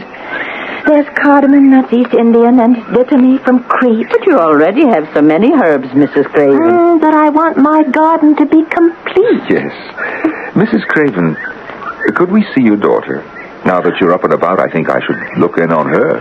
Yes, I fancy she's in the gazebo. Then we'll go and see her if you'll excuse us. If you can think of a way that I could get some dittany for my garden... I'll let you know. Mrs. Craven and her herbs. Would there be any way of getting those other herbs into the United States, Dr. Leahy? Well, I've no idea. But let her hope there's a way. There's our Rose. Yeah. Looks from here that she's lost a few pounds, and she looks unhappy. That was my reason for wanting you to see her, Doctor. Miss Rose. Rose, my girl. And Dr. Leahy's here, Rose. Oh, Dr. Leahy. And how are you, sir? I've no idea. I'm here to find out how you are. Oh, I'm well enough, Doctor. What's well enough for you may not be well enough for me. You're thinner, Rose, since the last time I saw you. I know. Have you been eating well? She eats sufficiency. Well, then why are you losing weight, Rose? I don't know. It's very strange. Because my sister... Yes, your sister. What about your sister? She's going to have a baby. Oh, she is. She's going to name it Rose, I think, after me. That's your sister, Lily, isn't that right? My twin. Dr. Leahy? Yes, my dear. Am I going to have a baby? Well, I don't know. Do you think that you are? If Lily is going to have a baby. Well, it doesn't follow that you are. But everything that happens to Lily always happens to me. Oh, I didn't know that. Of course. When she has a headache, I have a headache. When she has a dream, I have a dream. The same dream? Of course. Because she's my twin. I don't rightly remember what was said by any one of us after Rose said that. I didn't want to contradict the young woman. It's been my experience that the very worst thing you can do when a person reveals an obsession is to tell that person he's mistaken. It doesn't alter the obsession in the slightest. All it does is destroy the person's trust in yourself. After I had somehow terminated my visit, Mary Mahaffey walked with me to my automobile. What in the world ails the girl, Doctor? Mary, I'm not a psychiatrist. Is it schizophrenia, Doctor? I mean, does the girl have two selves? Herself and Lily? Oh, she's not psychotic so far as I can tell. Schizoid, perhaps, but not mad. What's to be done? Mary, stay close to her. Let me know if she loses more weight. Let me know if the obsession grows more acute, and I'll come right out. And tell Francis to keep an eye on her, too. A month went by. There was no reason to go out to Alata. Mrs. Craven's condition continued to improve. And to keep an eye on young Rose, there was Mary Mahaffey. And then one day... This is Dr. Leahy. Mary Mahaffey, Doctor. Yes, Mary. I've hesitated to call you. Mary, what's the trouble? I don't rightly know, Doctor, but... Is it Mrs. Craven? Oh, no, it's the young girl. It's Rose. She's not ill. It's not that, but she hasn't left her room for 3 days. 3 days? Oh, does she complain of anything? No, Doctor, no pains, no nausea, nothing. But there's something wrong, I'm convinced. Francis hasn't left her side the whole time. And it's all I can do to get him to return to me at bedtime. Well, Mary, I'm booked up for the entire day, till supper time and perhaps beyond. But I'll drive out there in the evening as early as I can get there.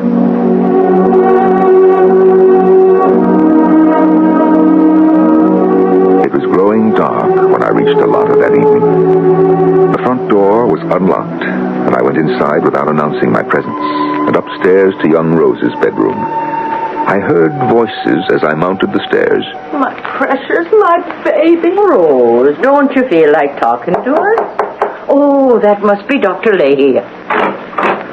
I thought it was you. Oh, well, now, what is this beautiful young woman doing lying in her bed when she should be up and doing? 3 days, Doctor.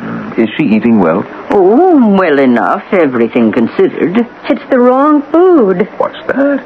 What did you say, Rose? She complained some about the food. I don't know what they eat in their world, but it's not what we eat here. It's very peculiar. I don't understand it. Rose, my precious. Rose, when you say you don't know what they eat there, who are they? What do you mean by there? Do you mean the spirit world? No, not the spirit world. Well, then what? It's the one next to this one. The aerial world. And the beings in the aerial world, is that where our spirits go when they've left this world, the material world? Not our spirits. Our souls.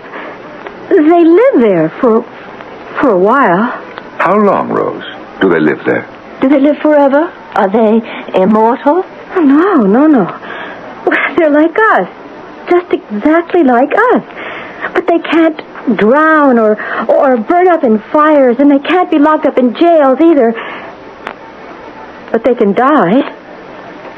Yes, they can die. Quiet, Francis, quiet. Rose, is your sister one of these souls, your sister Lily? Oh, please, Doctor. Are you afraid Lily is going to die, Rose? But tell me, are you afraid Lily is going to die?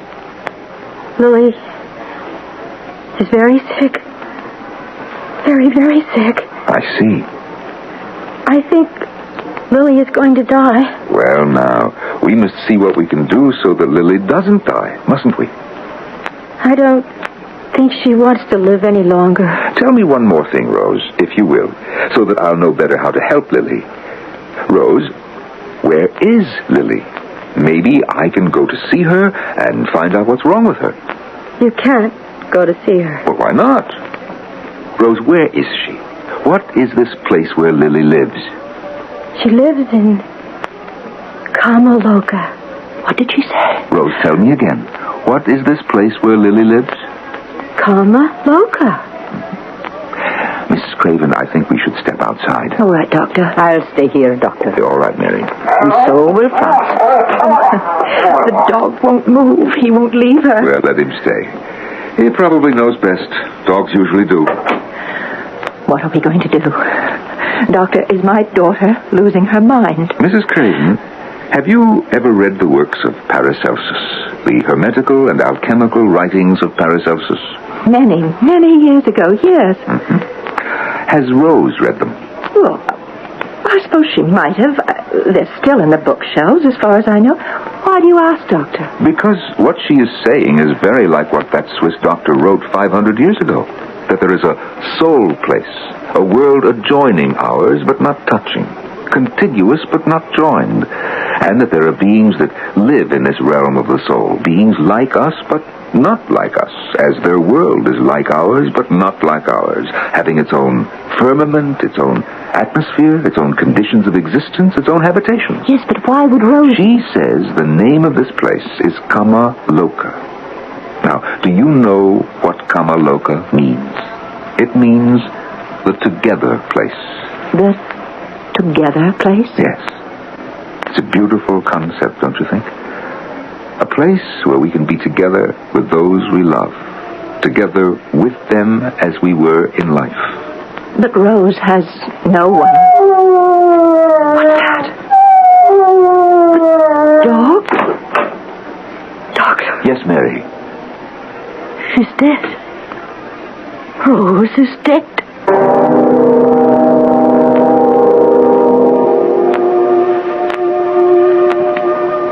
What a beautiful name, Kama Loka. I don't know its derivation, but Loka surely comes from the Latin word for place, and Kama, well, my dictionary tells me that Kama, in Sanskrit, means love, and the Hindu god of love is named Kama. So it seems quite pleasing and appropriate that Kama Loka should designate the together place. I'll be back with Act 3 shortly.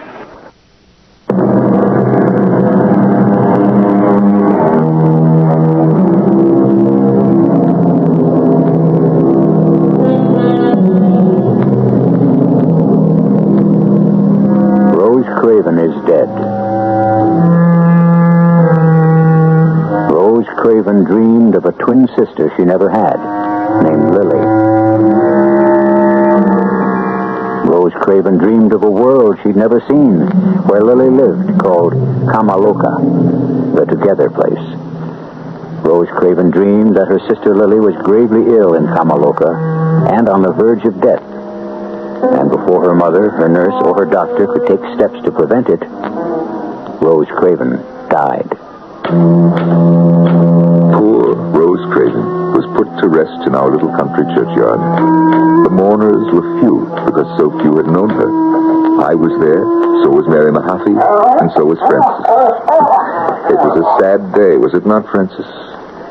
By this time, Mrs. Craven was out of danger from her thrombosis. There was no need for Mary to stay on at Arlotta, and she made plans to move back to her own small house, where you and she, Frances, would take up your old life. But then, before the move could be made, she called me. It's Mary Mahaffey, Dr. Lay. Yes, Mary. Doctor, I've decided to stay on here for a bit. Oh? Well, there's no need, Mary. Mrs. Craven is able to fend for herself. No, she's not, Doctor. Well, why not? I saw her just last week. She's taken to her bed, and I can't rouse her. Well, there's got to be a period of mourning. It's painful, but it's got to be gone through before life can start up again. It's a sickly state, to be sure, but unavoidable. It's not just mourning, Doctor. She's begun to talk about, you know, that place. The place her daughter spoke about. Kamaloka. She has visions of it, and she believes her visions. We can't take her visions away from her. Even if we could, it might kill her. She'll die if she's left the way she is. Well, what can we do? I intend to stay on for a while. I don't care if she wants me here or not. She needn't pay me. I don't care about the money. What do you expect of me, Mary? Pay her a visit, Doctor. I want you to see what I see, so that you can back me up in whatever I do. Well, this evening, would that be all right? Anytime. Mrs. Craven doesn't stir from her bedroom, and I'm always nearby. This evening, then. Goodbye, Mary.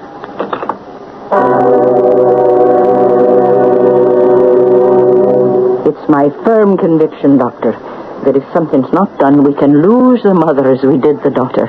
Come inside. It is not my habit to concern myself with the metaphysical vaporings of my patients, Mary. I confine myself to their bodies. Doctor, you very well know that body and soul intermingle. You're not so old-fashioned as to deny that. Her room's at the head of the stairs. I know very well where her room is. Come, Francis. Francis is not keeping watch by her bedside, I see, as he did with the daughter. No, and I take that for a good sign. If he did, I'd think nothing could save her. You say she talks of Kamaloka. She never heard the word till her daughter spoke it. I had to tell her what it meant. But now to her it's a dwelling place for souls. At least I think that's what she's trying to convey to me. Here's her room. Let's go right in. The doctor's here, Mrs. Craven. You needn't have come, Doctor. Well, when Mary Mahaffey summons me, Mrs. Craven, I obey. Oh, Mary, she fusses so. Nevertheless, I'm alarmed in a mild sort of way when a patient of mine lies in bed when I know perfectly well she's able to be up and stirring. I have no interest, Doctor, in being up and stirring. Then what do you have an interest in, Mrs. Craven? What I've always had an interest in, my daughter. Mrs. Craven, Rose is dead. My daughter's happiness, my daughter's well-being, my daughter's loneliness. Loneliness, did you say? She went to Kamaloka to be with her sister, Doctor. A sister she only fancies. One she never had. But think, Doctor, how she must feel to be alone. Alone in the together place. Mrs. Craven, are you telling me that you want to join your daughter in Kamaloka? What else can I do? There must be something. There's nothing. Perhaps there's something I can do. Prescribe a little tonic. I won't take it. Confounded woman, why not? You know perfectly well I never take any sort of medicine unless I've distilled it myself from my owner. Mrs. Craven, I am losing patience. I think you've said enough, Doctor. Thank you very much for coming. Don't bother to call me again, Mary. If my advice is not followed, I am not responsible. It'll be all right, Dr. Leahy. Never fear. I left. I was up against something that frightened me. Something I couldn't face up to. And I felt guilty for my own cowardice. So, 2 weeks later, I drove out to Arlotta without telling Mary or Mrs. Craven I was coming. I entered the house and went upstairs. I heard their voices even before I reached the top. And I admit it, Francis, I stopped and listened. And what I heard astounded me. The activities of the body are chemical, Mrs. Craven. Our health depends on the proper chemical composition of our organs and fluids. The object of chemistry is to prepare medicine. Where on earth did you learn all this, Mary? I've been reading. But reading what? It's called iotrochemistry. Oh, what is it, Mary? What is it? The link between chemistry and medicine. It's terribly important, Mrs. Craven. But where did you learn all this? From Paracelsus. He was a Swiss doctor. I know who he was. And an alchemist. But you know what he said, Mrs. Craven? He said, don't make gold, make medicines. Now, what do you think of that, Mrs. Craven? Do you know his prescription for rumblings in the stomach? No.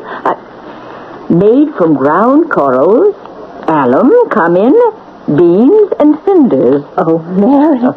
It's worth trying, don't you think? Though I don't know the proportions, and I don't know how many people these days are troubled with rumbling. I once gave Dr. Leahy a prescription for the treatment of ringworm. Yes, he told me about it, and he thinks it's good. And I seem to remember a cure for warts. And Mrs. Craven, do you remember that cutting you wanted from Australia, I think it was? Hot tongue, yes. Yes. Now, I have a friend in Australia, a nurse. We were in training together. And I thought that maybe if I wrote to her... Mary, would you? I could and I would. Oh. But in the meantime, Mrs. Craven, what about your garden here? Oh. I had to look at it for myself this morning. And I hate to tell you, but it's in a very sorry state. Oh, there are weeds sprouting up. The ground seems hard and dry. Now, of course, I'm no judge. But it seems to me that... do you think you're well enough to dress and just come downstairs and take a little look at it? Oh, I think I could. Good. I'll fetch your gardening things. You know what Paracelsus said, Mrs. Craven. We must have faith, cheerful courage, and hope. I'd heard enough. I left. Everything I'd hoped for had been accomplished by the incomparable Mary Mahaffey. Yes, Francis, the one and only Mary Mahaffey. She moved back to her own little home, Francis, and you along with her. And life in our town went on as before. But in a little while, Mary Mahaffey sent for me. No trouble, Dr. Leahy. No. I just wanted to see you once more. Once more, indeed. You'll be seeing me dozens and dozens of times, Mary. Oh, no, Doctor, no. It's almost the end for me. Whatever are you talking about? I'm talking about death, my dear Dr. Leahy. Now, Mary. Death is nothing but the end of the day's work. The taking away of man's air, the evanescence of his balsam, the extinction of his natural light, and the entire separation of the three substances, body, soul, and spirit, and the return to the mother's womb. Mary Mahaffey, wherever did you learn to speak poetry? Oh, that's Paracelsus, Doctor. Yes, I read him through from cover to cover when I was staying with Mrs. Craven. You saved her, Mary. You and Paracelsus together. I firmly believe we did, Doctor. With some help from on high. Did you know that she's opening a store for herbal remedies in town? It'll be a good thing, I believe, for there are thousands of people who won't take any medicine unless it's derived from herbs. But I think often how I failed the doctor. Well, I don't know that you could have done anything. It's well nigh impossible to correct an hallucination. Her hallucination about her twin sister became an obsession. Well, Mary, it wasn't an hallucination. Not entirely. What's that you say? Rose did have a sister. A sister who was her twin. Her identical twin. Well, I didn't know that. No one knew it. No one but myself. Her mother? I never told her. She didn't know that she was carrying twins, for the x-rays never showed it. Rose was born first. And then there was another child. Sickly, violently. She only lived an hour, but the poor little thing had lain next to her sister for 9 months, Mary. Now, it is my firm belief that Rose carried the memory with her throughout her short life and longed to return to that companion of the womb in the place called Kama Loka, the together place.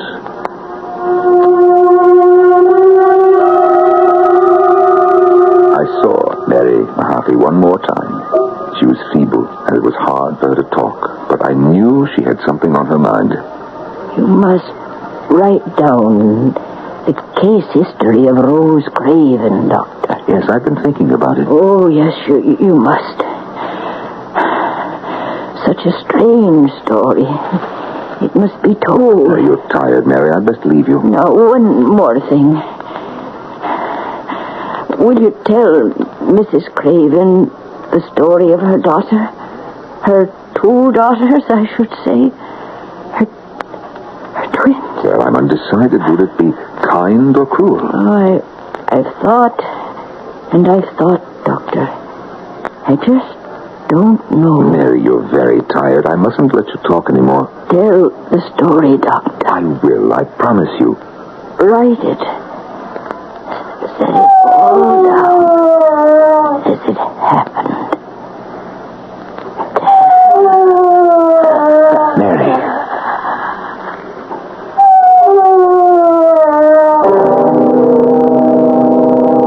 Mary Mahaffey was dead. And you, Francis, you felt the approach of that moment of oblivion before I did, seconds before it arrived.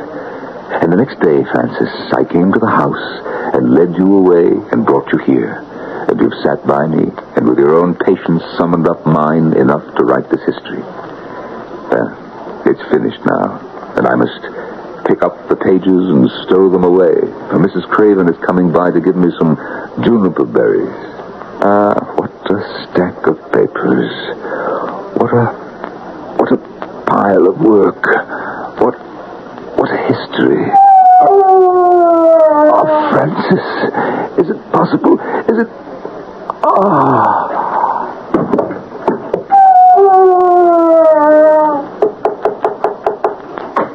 Dr. Lady, it's Mrs. Craven. For since the earth-born man comes from the earth too will be his mother, into which he must return and therein lose his earth-born flesh, so that at the last day he may be regenerated in a new, a heavenly and purified flesh, as Christ said to Nicodemus when he came to him by night. Whose words are those? Why, they are the words of Paracelsus, of course. I'll be back shortly.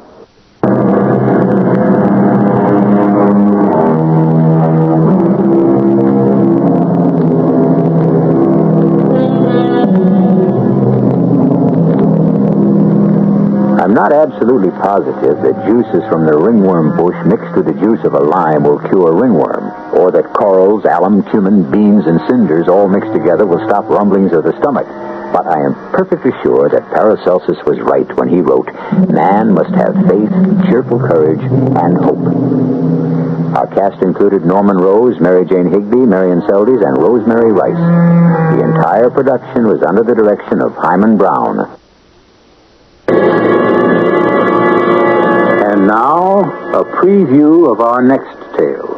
I was conscious of my heart beating hard, not from effort, but from the eerie house. I struck a match and lit the candlestick and started upstairs. Hello up there. Are you all right? Holy Toledo! Where are you? Answer me! I'm coming up! When the woman screamed, I froze. I knew something awful had happened. I took the stairs 2 at a time, the candle flickering in front of me. There were several closed doors in the hallway. I tried the one nearest the street. I opened it. The room was lived in. I went toward a bed.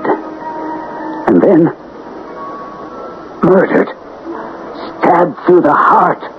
Radio Mystery Theater was sponsored in part by Contact, the 12-hour cold capsule, and Buick Motor Division. This is E.G. Marshall inviting you to return to our Mystery Theater for another adventure in the macabre. Until next time, pleasant dreams.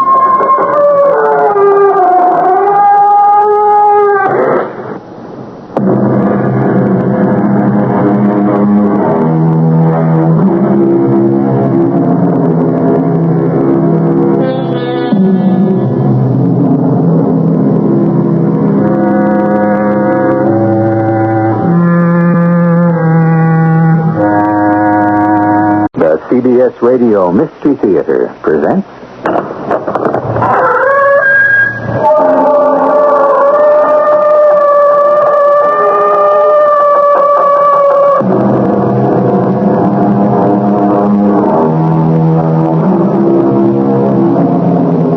Come in. Welcome. I'm E.G. Marshall.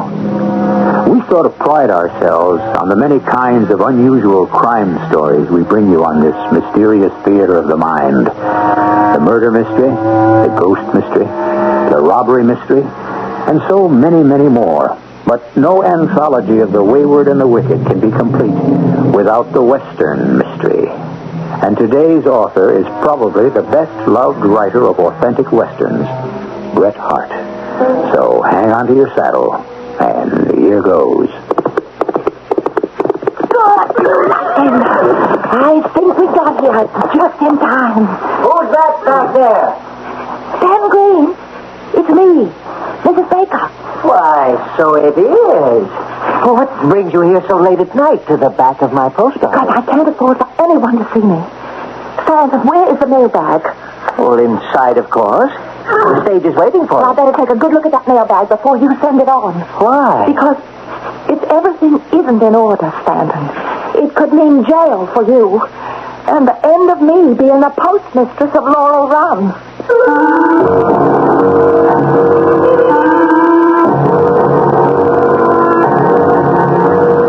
Our mystery drama, The Postmistress of Laurel Run, was adapted from the story by Bret Harte, especially for Mystery Theater by G. Frederick Lewis, and stars Marion Seldes. It is sponsored in part by True Value Hardware Stores and Buick Motor Division. I'll be back shortly with Act One.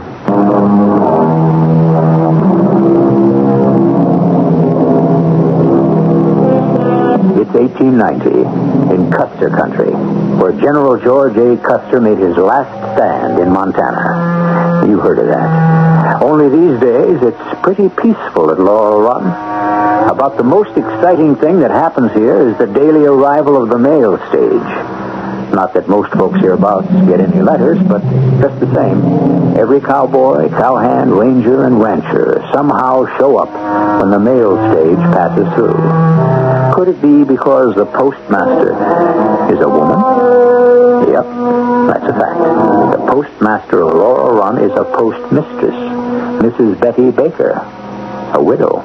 And let me tell you, mighty purty.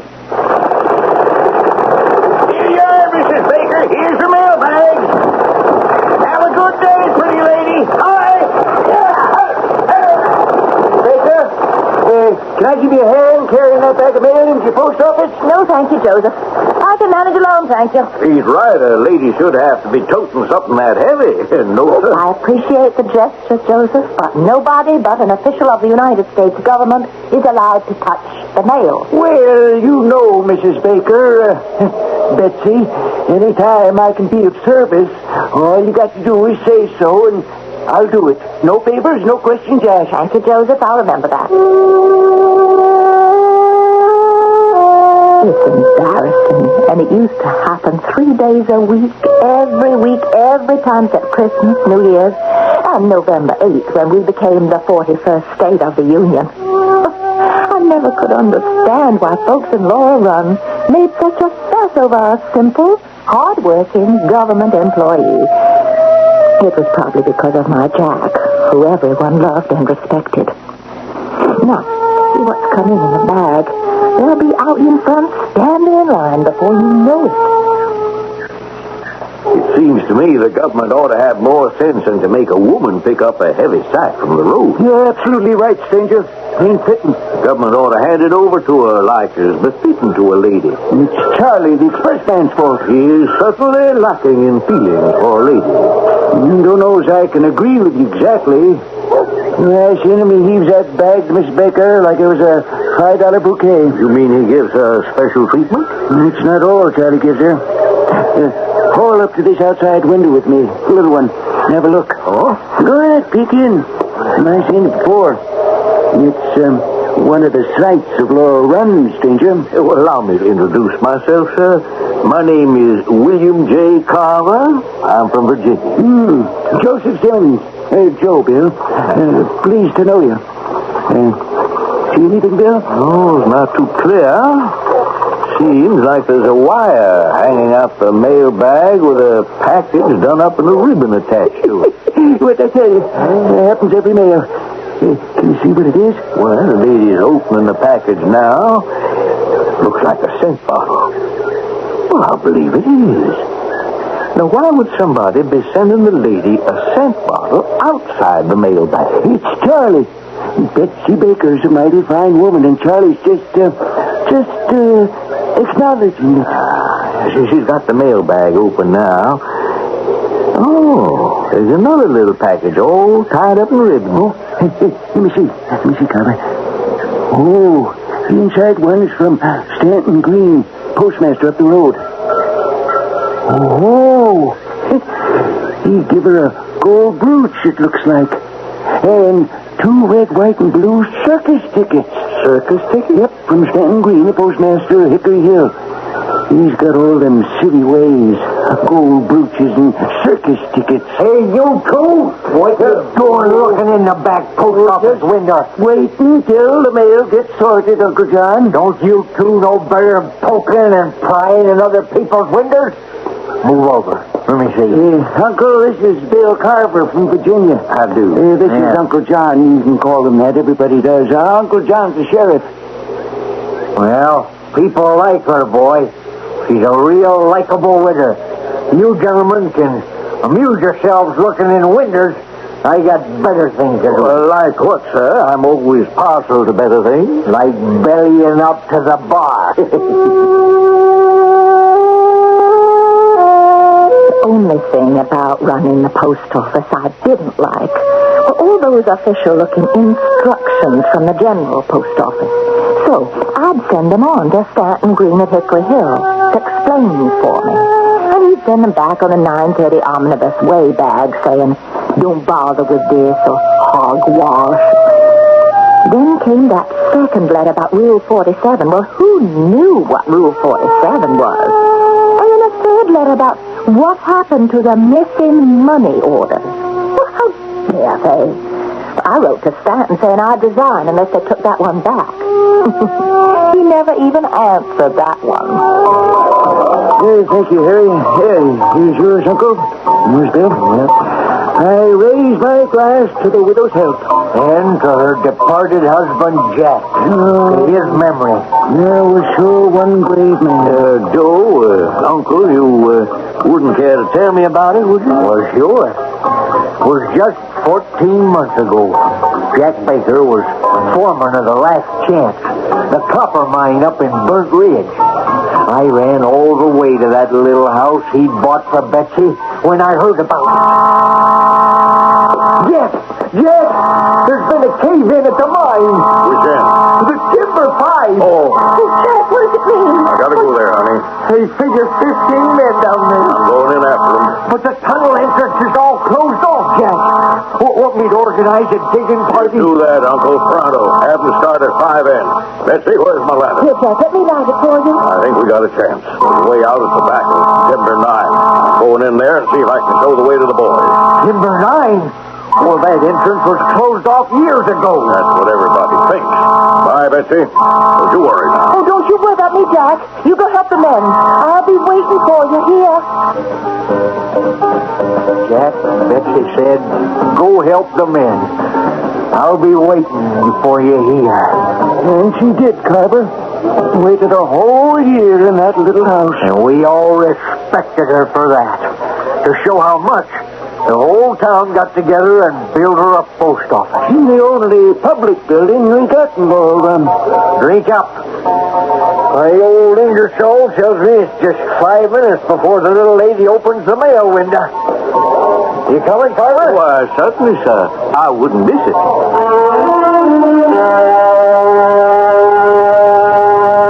Yeah, I see quite a few folks ahead of us here at the post office. Oh, I must say, there's a great deal of correspondence in your town. We got into the habit. The week the post office opened, we bought us more stamps right here in Laurel Run than the whole state of Montana, they told us. And Oklahoma. Excuse me, may I get through here? Who you pushing, sir? Mind your manners. I'm sorry. I'd like to get up to the post office door next to the mail window there. I regret to inform you, stranger, you'll have to wait in line like the rest of us. I'm not here to pick up mail. Excuse me. Mrs. Baker, would you let me in, please? Window's not open yet. 5 more minutes. I'll be ready to distribute the mail. Mrs. Baker, this is Harry Holmes from San Francisco. Would you open the door next to the mail window, please? May I come in, please? You please take your foot out of that door. You can't come in here. I am in. Good morning, Mrs. Baker. What, if I may ask, is that wire tied to the outside of the mailbag? How dare you touch that? How dare you come in here? Who are you anyway? Get outside at once. I'm afraid you don't know me after all. I'm Harry Holmes, the department agent from the San Francisco office. I'm afraid my note of advice number 201 seems to have been miscarried. How do I know you are who you say you are? Well, here's my shield and identification, Mrs. Baker. I should have explained. I shall have to ask you to open that mail window and inform your customers that the post office is closed for the day. Closed for the day? You and I have a problem. So, please tell them to go away. What now? If you don't mind. Well, it's about time. Hello, lovely lady. How much are your dollar stamps today? I'm sorry, but the post office won't be open for business today. Come back tomorrow. What do you mean? Now, Mr. Harry Holmes, if you don't mind, will you be so kind as to tell me what the government thinks it's doing? Closing my mail window? There has been a series of embezzlements between Hickory Hill and Laurel Run. Somebody stole Embezzlement. A great deal of money missing. Are you accusing me? Oh, no. I'm afraid I have to tell you this post office is now closed down.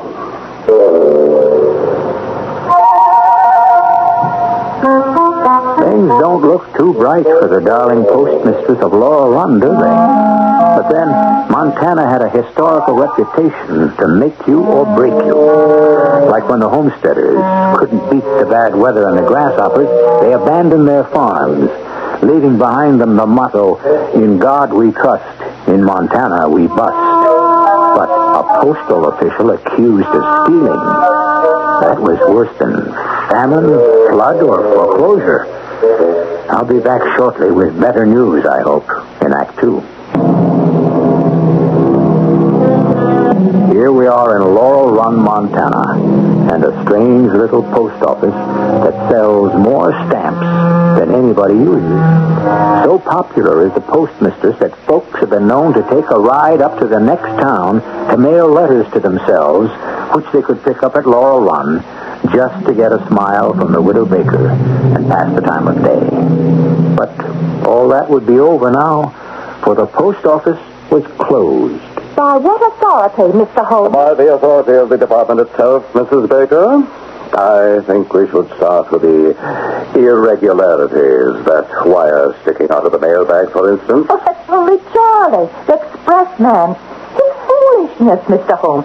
He thinks it's smart to tie some nonsense on that bag when he drops it off. Well, so long as it doesn't meddle with the inside of the bag. But nobody would ever do that, sir.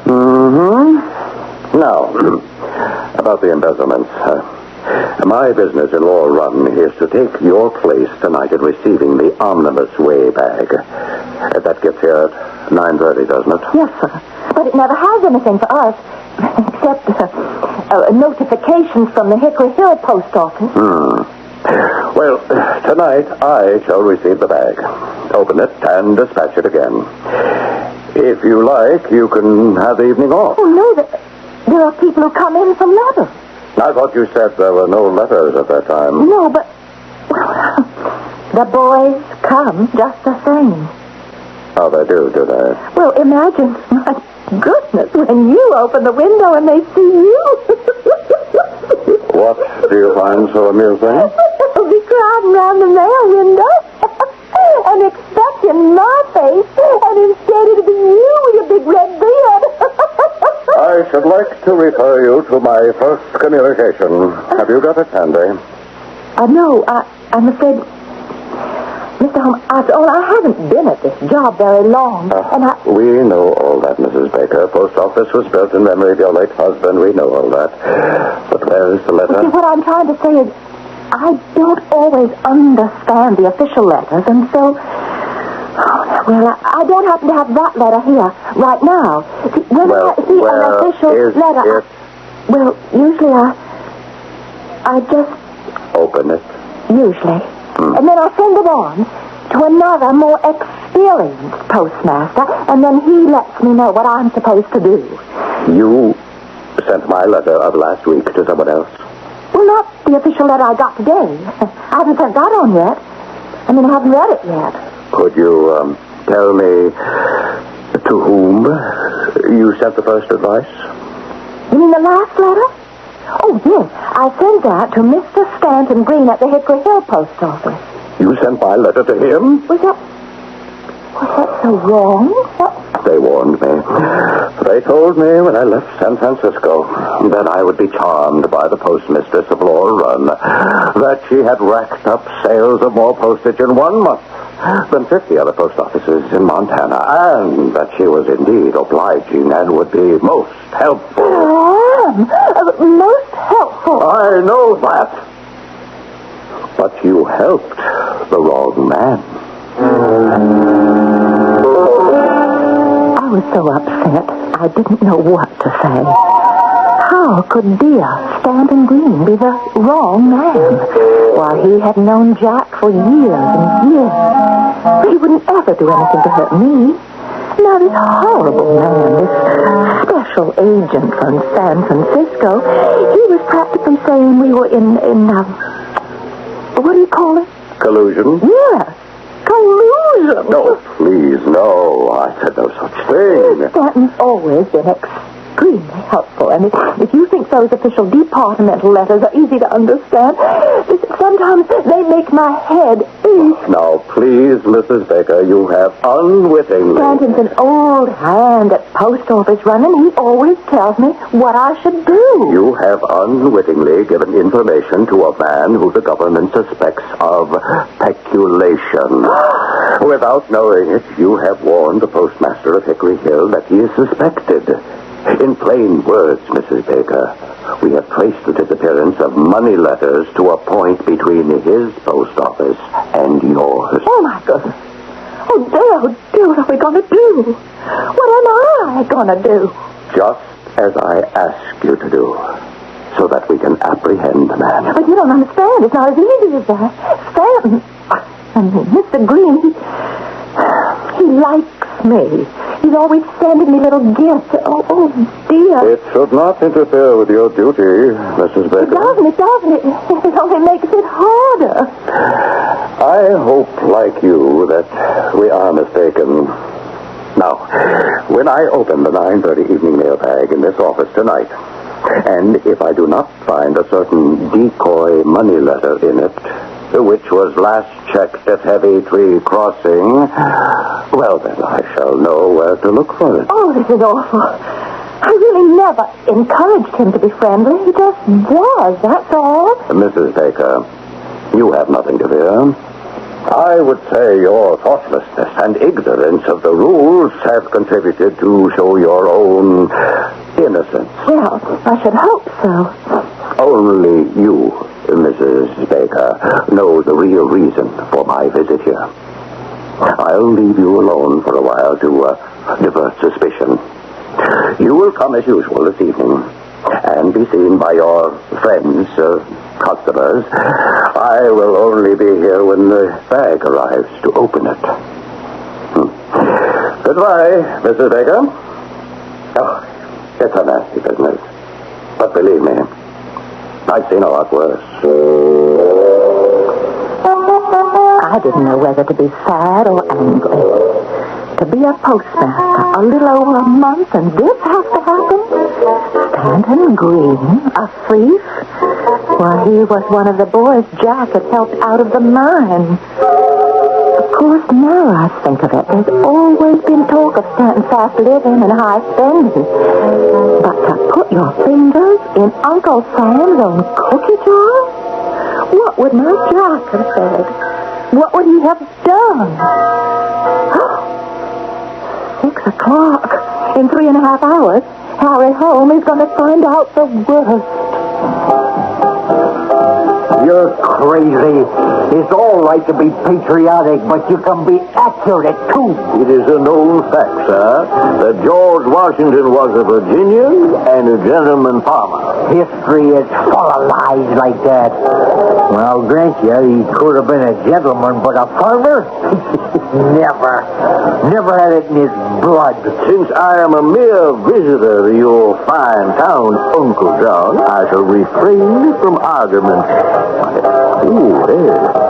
Isn't that a familiar face approaching the bar? Bartender, I'll have a whiskey. Hey, ain't I seen you somewheres before, young fella? I'm not sure. This is my first visit to Laurel's Run. Aren't you the man, sir, who pushed yourself up to the head of the line at the post office this afternoon? That's where it was. That's where I seen you. He was not particularly polite. I'm sorry, I had some urgent business. Where are you from, sir? In California, San Francisco. Don't they teach you better manners than that in California, San Francisco? I'm not itching to quarrel, and I'd appreciate the same restraint from you.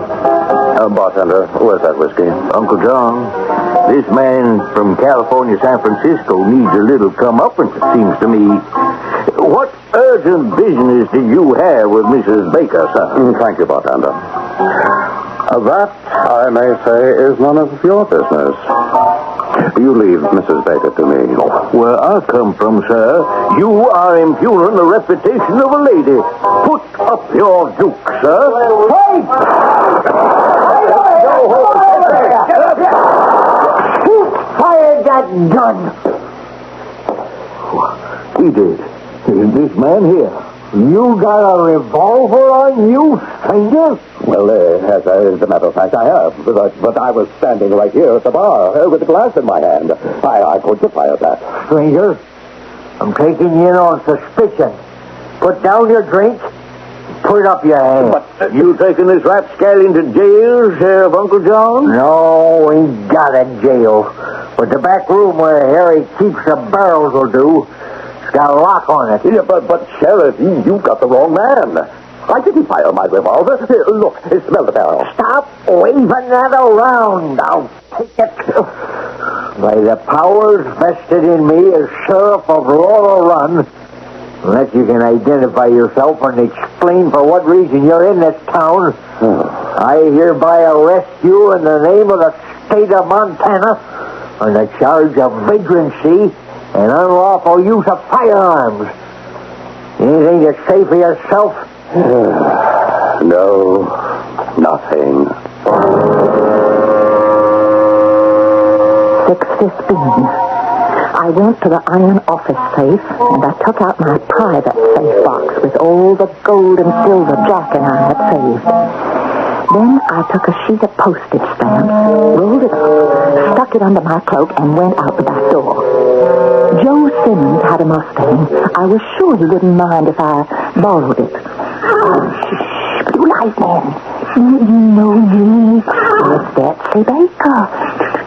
Hey, coming out there in the barn. I'm your friend. Who's that over there in the store? Come on out, I see you. Oh, hi, Betsy, Mrs. Baker. What are you doing here? Oh, I know. Come visiting. Well, in a way, yes, Joseph. Betsy Baker, since when do you have to hide your feelings with me? Oh, you don't understand. And hiding in my barn, too. Joe, can I swear you to secrecy? Whatever's your secret's my secret. I need a Mustang. What? I need blue lightning. Immediately. For what? I need a horse. Oh, I see. You need a horse. Only, well, there's a problem. Seeing it's you, I don't have a side saddle. But maybe I could borrow one. I just don't have time to wait. Would you hurry? Where's your Mexican tree? I'll use that. Oh, why did I put my lantern down? Now, come on. I'm tired on blue lightning. Now, hurry. Now, hold a high candle in the horn blow for me to hold. Oh, yeah, Joe, let me have a blanket. Now, swing me on, Joseph. Yeah, you know. There, boy. There, blue lightning. There, boy. You don't have to worry about him. He can pick out a trail in the dark. How are you going to ride him? I got my marble. Like so. I tie it around me by the sleeves. Puffy in one knee, and I'm ready. Oh, Miss Baker, you dropped this roll of stamps. Hand them up. I don't know. This all seems mighty peculiar. The stamps, Joseph. Yeah. Now open those barn doors. Wide. Hurry! I wish I knew what you was up to. Don't you worry. I'll have blue lightning back by 9 o'clock. You come round to the side of the post office. Oh, I'm not worried about my Mustang. I just don't know what to make of all this. I am doing the right thing. Of course you are, but Betsy... Joseph, stand away from the barn door. You once said to me, any time you could be of service, all I had to do was ask. Now remember, Mum's the word. Good luck, Miss Baker. Be careful. Yeah. It was 7 miles to Hickory Hill over wild and hilly terrain. Blue lightning was enjoying it, I could tell. As I came to the rise above Hickory Hill, I heard the town clock striking 8 o'clock. Way down below, I could make out the lights of the settlement. And at the end of Main Street, the 2 carriage lights of a mail stage, waiting in front of the Hickory Hill post office. Work the blue lightning. Well done. Who's that back there? Stanton Green. Is that you? It's me, Mrs. Baker. What? So it is. So what brings you here so late at night, and why right up the back? Because I can't afford for anyone to see me. Where's the mail bag? Well, inside, of course. Charlie in the stage is waiting for it now. Well, I've got to take a good look at that mail bag before you send it on. Why? What do you mean? If everything isn't as it should be, Stanton, it could mean jail for you. And the end of me being postmistress of Laurel Run.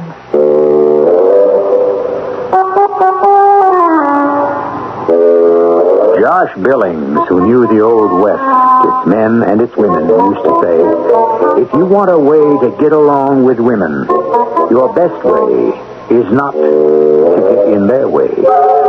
And isn't it the truth when you watch how Betsy Baker is aiming to right a wrong her way? We'll see how good her aim is when I return shortly with Act 3.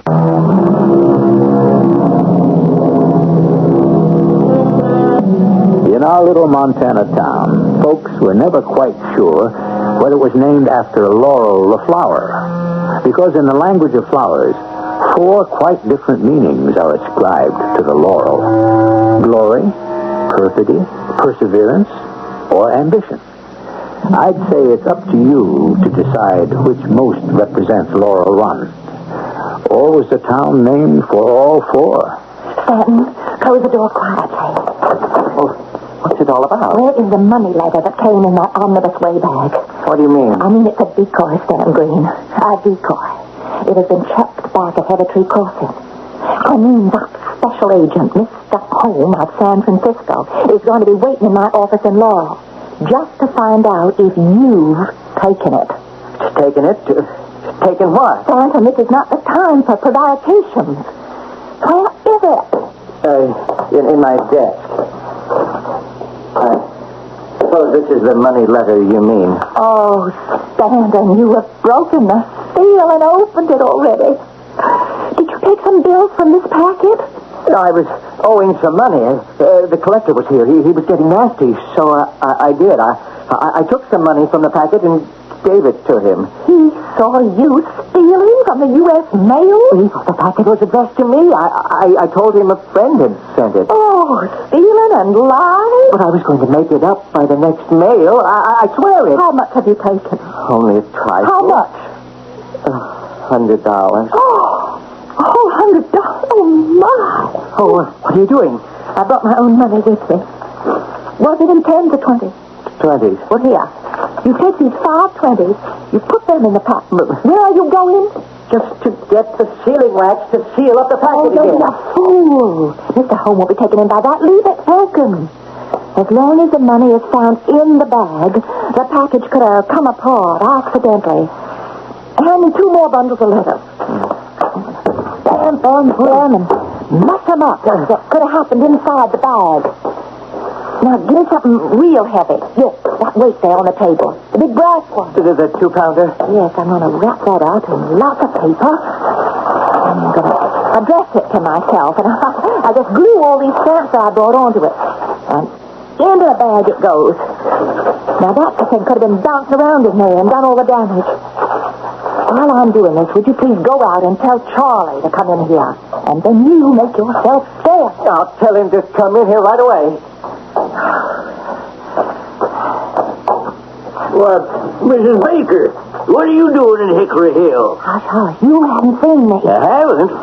Oh, no, of course not. I haven't.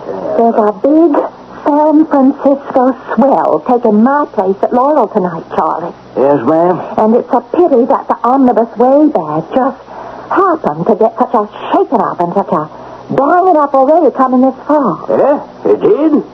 Oh, yes, it did. And it would be just awful if that special agent opened the bag in Laurel and found things kind of mixed up. Oh, I just hate to give so much trouble to a city fella from San Francisco, wouldn't you? No, sir, ma'am. That ain't like you at all. So when you have this omnibus way bag on your stage, Charlie, you be particularly careful on my account. Oh, yes, Mrs. Baker. If that bag should just happen to tumble off the stage a dozen times between here and Laurel Run, I'd hop down and pick it up myself every time. Thank you, Charlie. Oh, sure, real pleasure, Mrs. Baker. Now, take the bag, Charlie. Why, aren't you coming back to Laurel on the stage with us? Well, of course not. I'm not here, don't you see? You're not here. Oh, yes, sir, I see. You're not here. Of course not. Now, the mailbag's all locked up. Now, you be careful with it. Oh, I am sorry. It just fell right out of my hands. Have a good trip.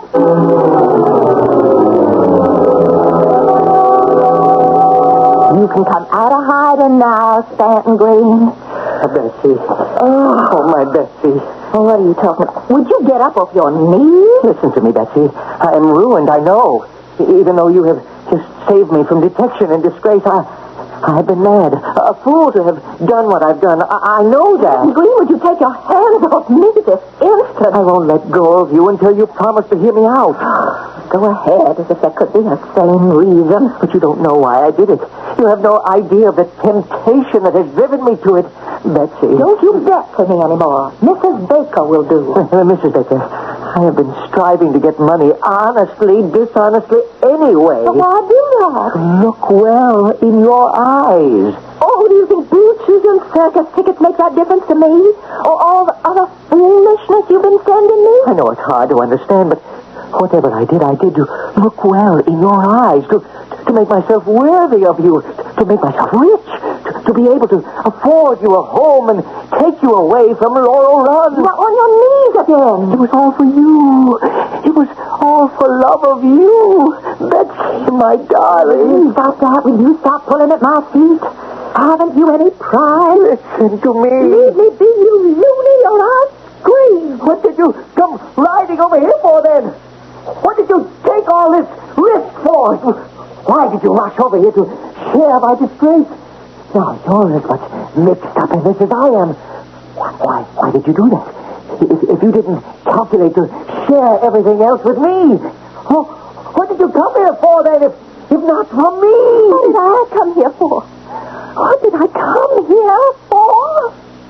I came here for Jack Baker's sake. My husband who stood between you and death at Burnt Ridge, as I stand between you and disgrace at Laurel Run, Mistress Green. Yes. My Jack Baker lying under half a Burnt Ridge.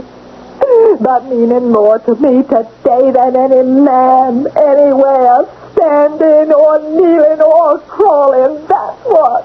Oh, Mrs. Baker, I didn't understand. Well, so that you don't ever forget it.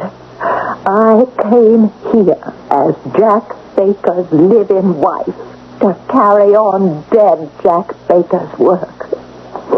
Maybe my hands aren't so clean this time, but it's his work I'm doing, and for him only. That's why I came here, you dumb Stanton Green. That's what I live for every day. For his honor, to be up to him. His example always. Me, Betsy Baker. I see, Mrs. Baker. I do see. I'll pay you back every cent. I know you will. Goodbye. Do you have to go already? Yep. I'm going to run blues lighting against Charlie on the stage and break the record. Good boy. Miss Baker, I see you brought Blue Lightning back all right? He brought me back. He's a beautiful horse. Oh, Betsy, how would you feel if I give him to you? No, Joseph. No, that's out of the question. Would you like you to have him? Now, you just stop that. Here, take his reins. I don't want anyone to know that I was out gallivanting tonight. Oh, sure thing. Mama's the word. Right. Where is everybody? Why is the post office dark? The 9:30 stage will be here in 5 minutes. Where is Mr. Holmes? Where's who? Harry Holmes, the special agent from San Francisco. San Francisco, California? He's from the main post office. He's supposed to receive the omnibus way bag when it gets here. Oh, is he tall, has a big red beard and sideburns, and was meeting with you in the post office this afternoon? Yes, where is he? Well, I'll tell you, Mrs. Baker, it's a long story.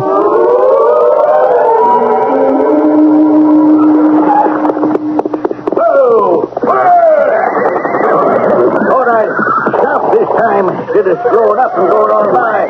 Where's Mrs. Baker? Well, she's not here right now. I'm Harry Holmes, special agent. Here's my badge. I'll receive the bag, thank you. Suits me. Here you are, sir. Oh, it did it again. I'm very sorry, mister. Been having a lot of trouble with this way bag all the way down. And you'll have to ballast your next one or make a new contract with the company. All right, thank you. I'll take care of it. Yeah, she's heavy. You better drag the darn thing.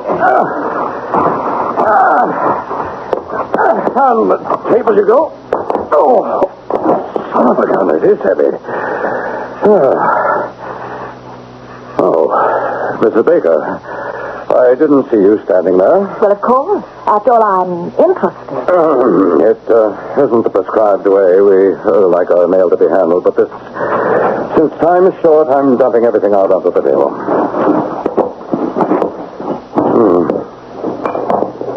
Whatever it is, it's addressed to you, Mrs. Baker. Feels like a gold brick. A gold brick? Oh, I hope it is. Did you find the decor package? Yes. It's broken open. Dear me, how could that have happened? Mr. Holmes, I said, how could that have happened? Well, I'll be. It's all here. Every dollar. Oh, yeah? The money? Is it all in 20? I counted it all. Yes, sir. Well, Mrs. Baker, he's safe this time. Oh, I'm so glad. Oh, so am I. From what I gathered this afternoon, Mr. Stanton Green was one of the young pioneers of Laurel Run and a good friend of your husband's. He was. Did he quite get away, Mrs. Baker? What'd you say, Mr. Holmes? Where do you suppose Mr. Green is now? Oh, I'm sure I don't know what you're talking about. Mrs. Baker, I've had a very interesting day here in Laurel Run. Well, I'm glad to hear it, Mr. Holmes. I hope everyone made you feel welcome. Oh, they sure did. In fact, after I left you, some of them wouldn't let me out of their sight. Oh, indeed. You wouldn't know anything about that, I suppose. No, not a thing. Mrs. Baker, I'll say this. You're all right. And I can well understand why folks around here admire you. Well, thank you, sir. I try to run a good post office. I'm sure you do. And if you ever need a friend back at the main post office, you ask for me. You have been friendly, Mr. Holmes, and understanding.